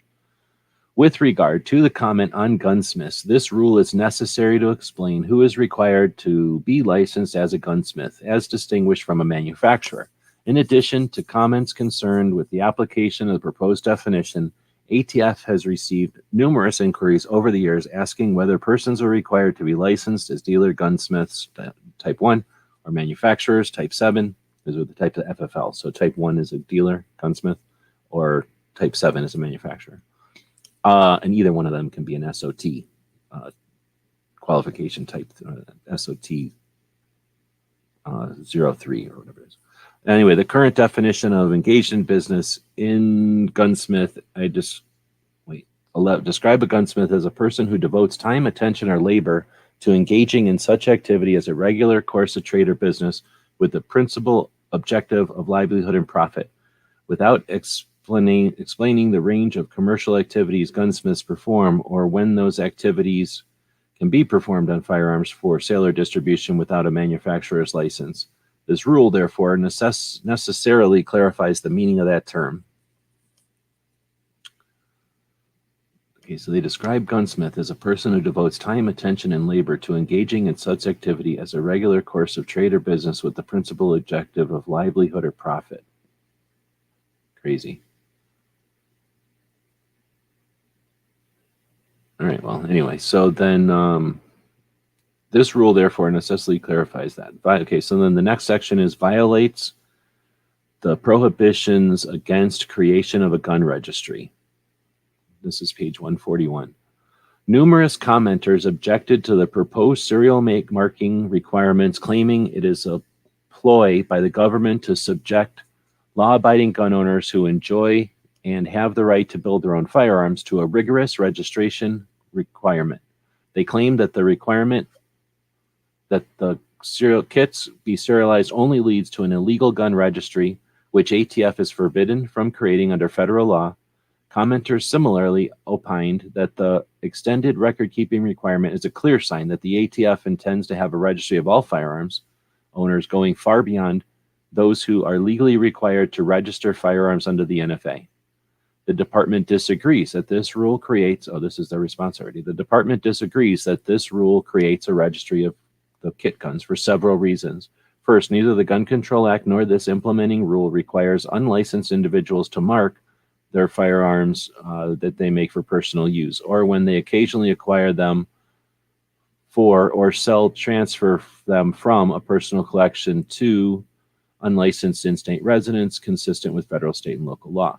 There are also no record-keeping requirements by the Gun Control Act or this rule upon unlicensed persons who make their own firearms, but only upon licensees who choose to take personal-made firearms into inventory. And under this final rule, when FFLs do choose to accept somebody's kit gun into inventory and no manufacturer name has been identified, the words privately made firearm or PMF are required to be recorded as the name of the manufacturer, not the name of the actual private maker. Just ridiculous. I'm not going to comment. Second, records. Okay, I'm going to put that in my notes though. Okay, so I got like 3 screens and my mouse keeps going way over there, so I have to keep finding it and then put it way back over here if I can find it. And then come back over here. All right, second, records of production, acquisition, and disposition of all firearms are required by the Gun Control Act to be completed and maintained by an FFL in their licensed business premises for such period and in such form as the Attorney General may prescribe by regulations. In this rule, ATF is exercising that authority to change the manner and duration in which those records are maintained. At present, licensees are required to maintain their acquisition and disposition records for at least 20 years. This rule merely extends the 20-year retention period so that those records are not destroyed and can be used for tracing periods. No big deal, just forever. It's just forever. Although ATF has the authority to inspect FFL records under certain conditions, the records belong to and are maintained by the FFLs, not the government. So there. Only after the FFL discontinues business does the Gun Control Act require the FFLs to give the ATF so the tracing of the guns can continue. In fact, the provision cited by some commenters expressly provides that this section expands or restricts the Secretary's authority to inquire into the disposition of any firearm in the course of a criminal investigation. Moreover, federal law has long prohibited ATF from consolidating or centralizing licensee records. Since 1979, congressional appropriations have prohibited ATF from using any funds or salaries for the consolidation or centralization of records, acquisition or disposition of firearms maintained by FFLs. See the Treasury, Postal Service, and General Government Appropriations Act of 1980. Everyone should learn that one. Let me just put that in the text or in over here if you want to do some additional homework.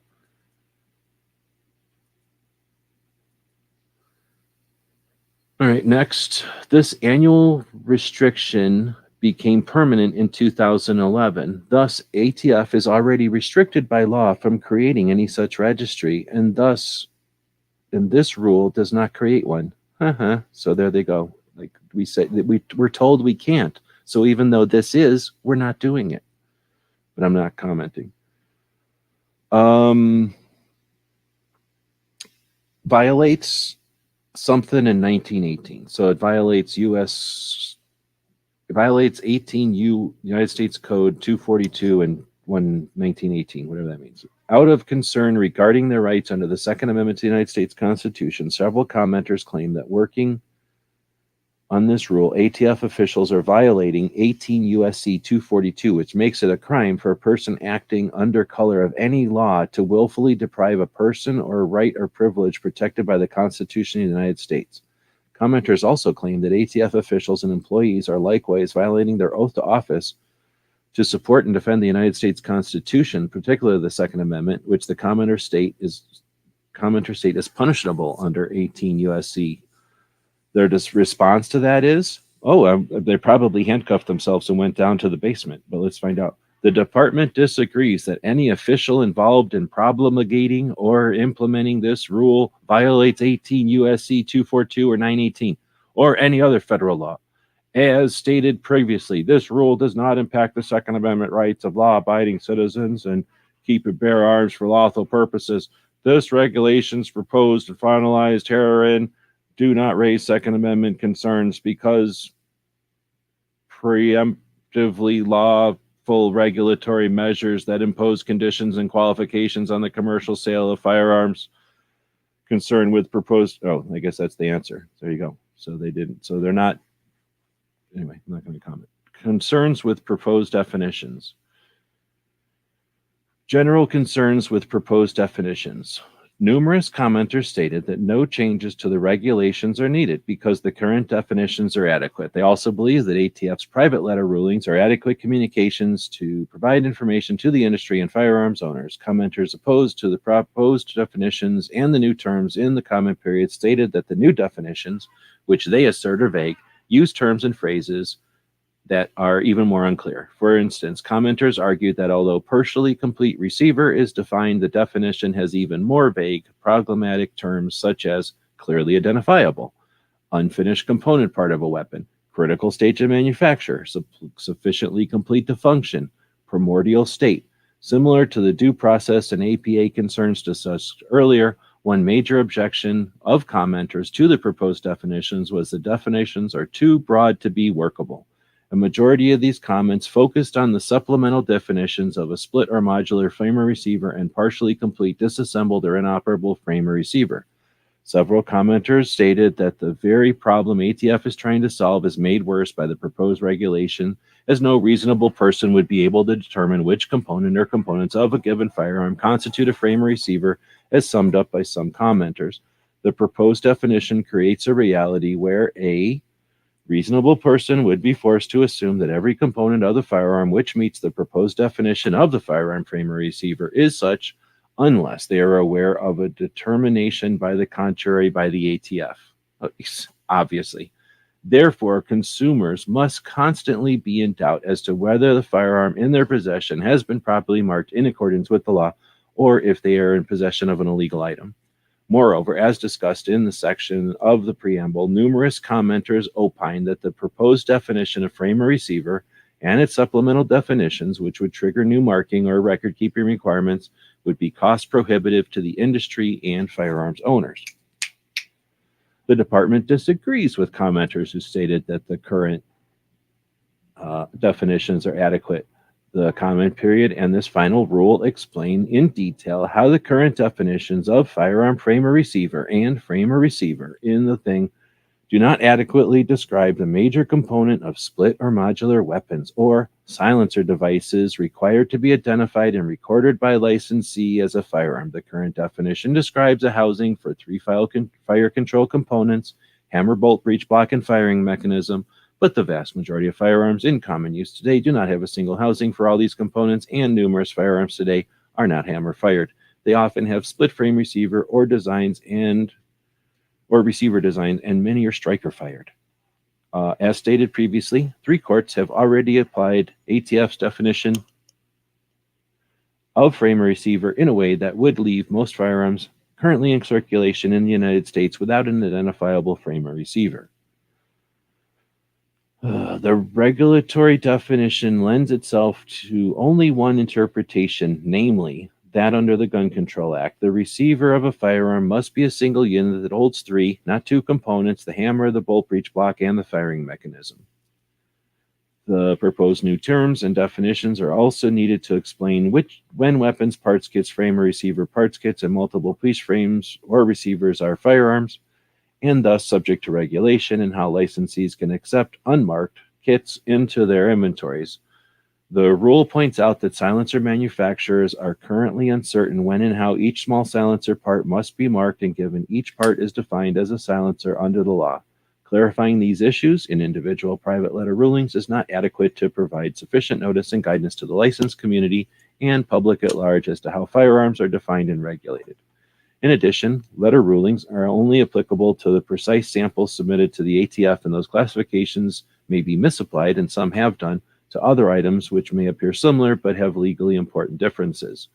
For these reasons, the department has addressed these issues through rulemaking and to proclamate new definitions that apply all existing firearms design, as well to accommodate future changes in firearms technology and terminology.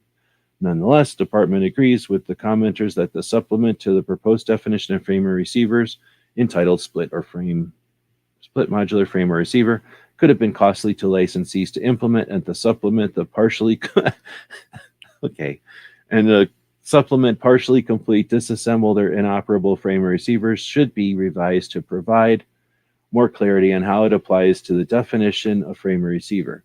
In response to comments in the final rule, the department has removed the supplement entitled Split or Modular Framer Receiver, made additions to explain how multiple piece frames or receivers must be identified, and made clarifying changes to the supplement entitled Partially Complete Disassembled or Inoperable Framer Receiver. Oh, that's much clearer. Finally, although the department disagrees that certain terms in this rule were vague, additional clarity has been provided to explain the meaning of those terms. Examples of articles that are clearly identifiable as an unfurnished component of a weapon are unformed blocks of metal, liquid polymers, and other raw materials.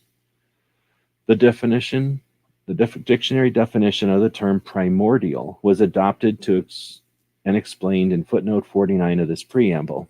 Why didn't you read footnote 49, dude? The term sufficiently complete to function as a frame or receiver is no longer used in the regulatory text. That term was replaced with to function as a frame or receiver, which is described as to house or provide a structure for the primary energized component of the handgun, breech blocking or sealing component of a projectile weapon other than a handgun, or internal sound reduction component of a firearm muffler, as the case may be. So there you go. That's much more easy and concise. All right, all right, I got to take a drink again. This is horrible. How long has this been? 3 hours. They should have a law that this has to be something you can actually deal with. How is anybody supposed to be able to take, this is an hour something yesterday, and I'm not even halfway through this. I am at page 148 of 364. I'm not even halfway through this, and I've spent hours reading this. I don't think I'm putting too many comments in here. All right, definition of a firearm and weapons parts kit. In addition to stating the ATF does not have authority to include weapons parts kits in the definition of firearms, several commenters also stated the definition was flawed and would serve no purpose. For instance, commenters said it is futile to regulate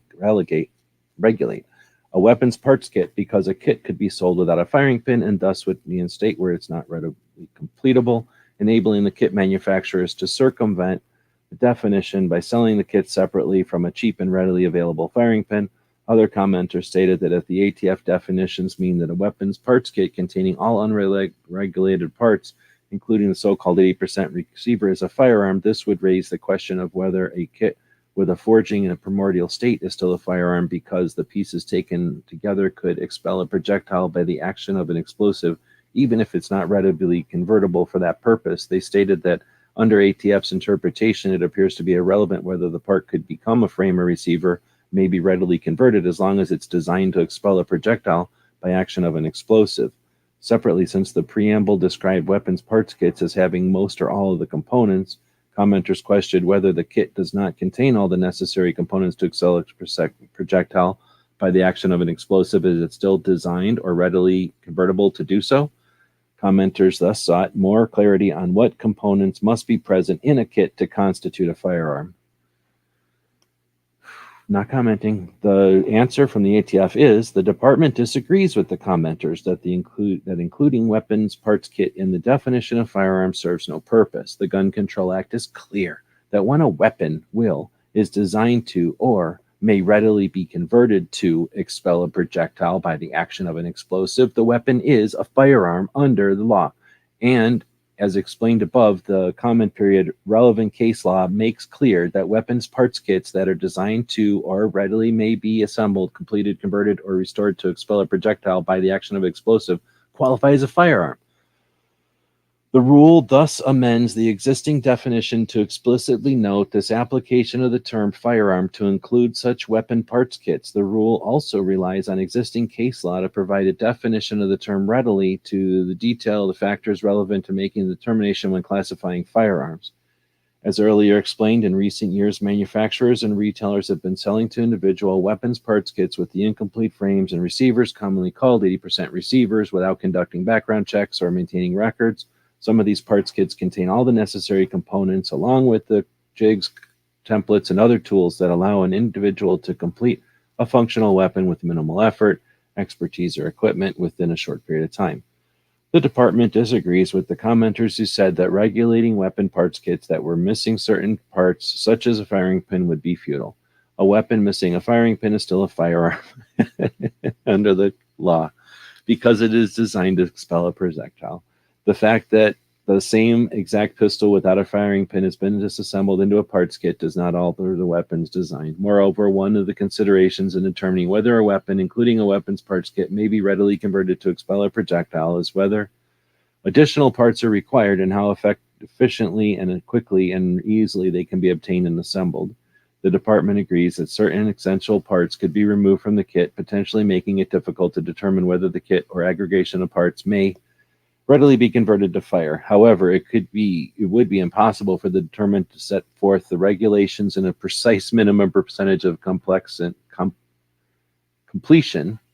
maximum time period, maximum level of expertise, or type of number of parts necessary to convert each and every make, model, and configuration of weapons kit now in existence, or may be produced in time. Come on.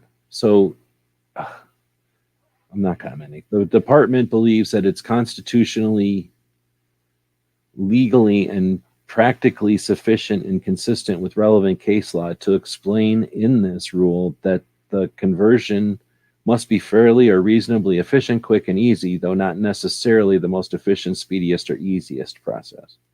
After examining the enumerated factors, additionally, if persons remain unclear as to whether a particular weapons kit is a firearm, they may submit a voluntary request to the ATF for classification in accordance with the rule. While these determinations must be necessarily made on a case-by-case basis, which are letters, which they just said they have to do all this to get rid of letters, but we're not supposed to remember that. The department believes that the term readily and the factors in this rule provide sufficient notice that certain weapon and frame or receiver parts kits are regulated under the Gun Control Act. It is not the purpose of the rule to provide guidance to the persons may structure transactions to avoid the requirements of the law. Persons who engage in the business of importing, manufacturing, or dealing in weapon and frame or receiver parts kits must be licensed, mark the frames or receivers within such kits with serial numbers or marks of identification, conduct background checks, and maintain transaction records for them so that they can be traced by law enforcement if involved in a crime. Garbage. I'm done reading this already. I gotta quit because it's driving me nuts. We're at 151, so we got like another 100 and some pages in. But I'm done. This is 3 hours of reading this. This is horrible. This is like torture. Then you can go in super chat. I'm not bitching. Y'all are Patreons and stuff, so it's not y'all's. But man, this sucks. So I got to go do something else, make some money today.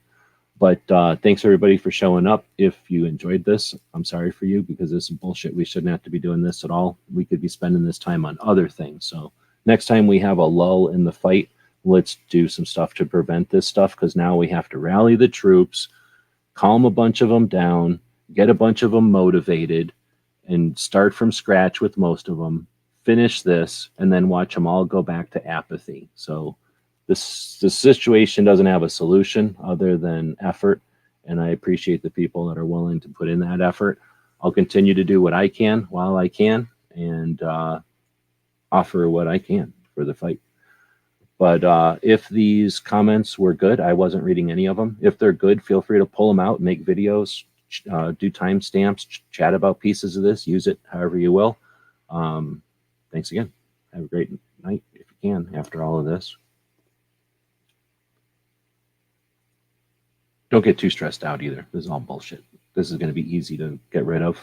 So it's just a matter of who's going to get rid of this first, who's going to take the credit for knocking this one down, and then whether or not we'll just continue and get rid of the stuff that's causing all this, like the NFA and the Gun Control Act. Don't get upset about this. Just sit back and wait for whoever is going to knock this one out of the park. Should be pretty fun to watch, and you're watching it. GearWebsites.com is your source for firearms-based playing cards and books. We also have mugs, shirts, and posters with designs that we've made live. Of course, we have patches. Every Friday is Free Patch Friday. We appreciate your support. Thank you for shopping at GearWebsites.com. So let us know what you think. We'll be watching the comments wherever you find the video, over on Gunstreamer.com or on GunTube.org. Thank you for supporting our projects. If you'd like to buy us a cup of coffee, check out our Patreon channel. The guys and gals of GunWebsites.com encourages you to take a CCW class every year, practice at least once a month, and carry every day. Thank you for watching GunWebsites.com.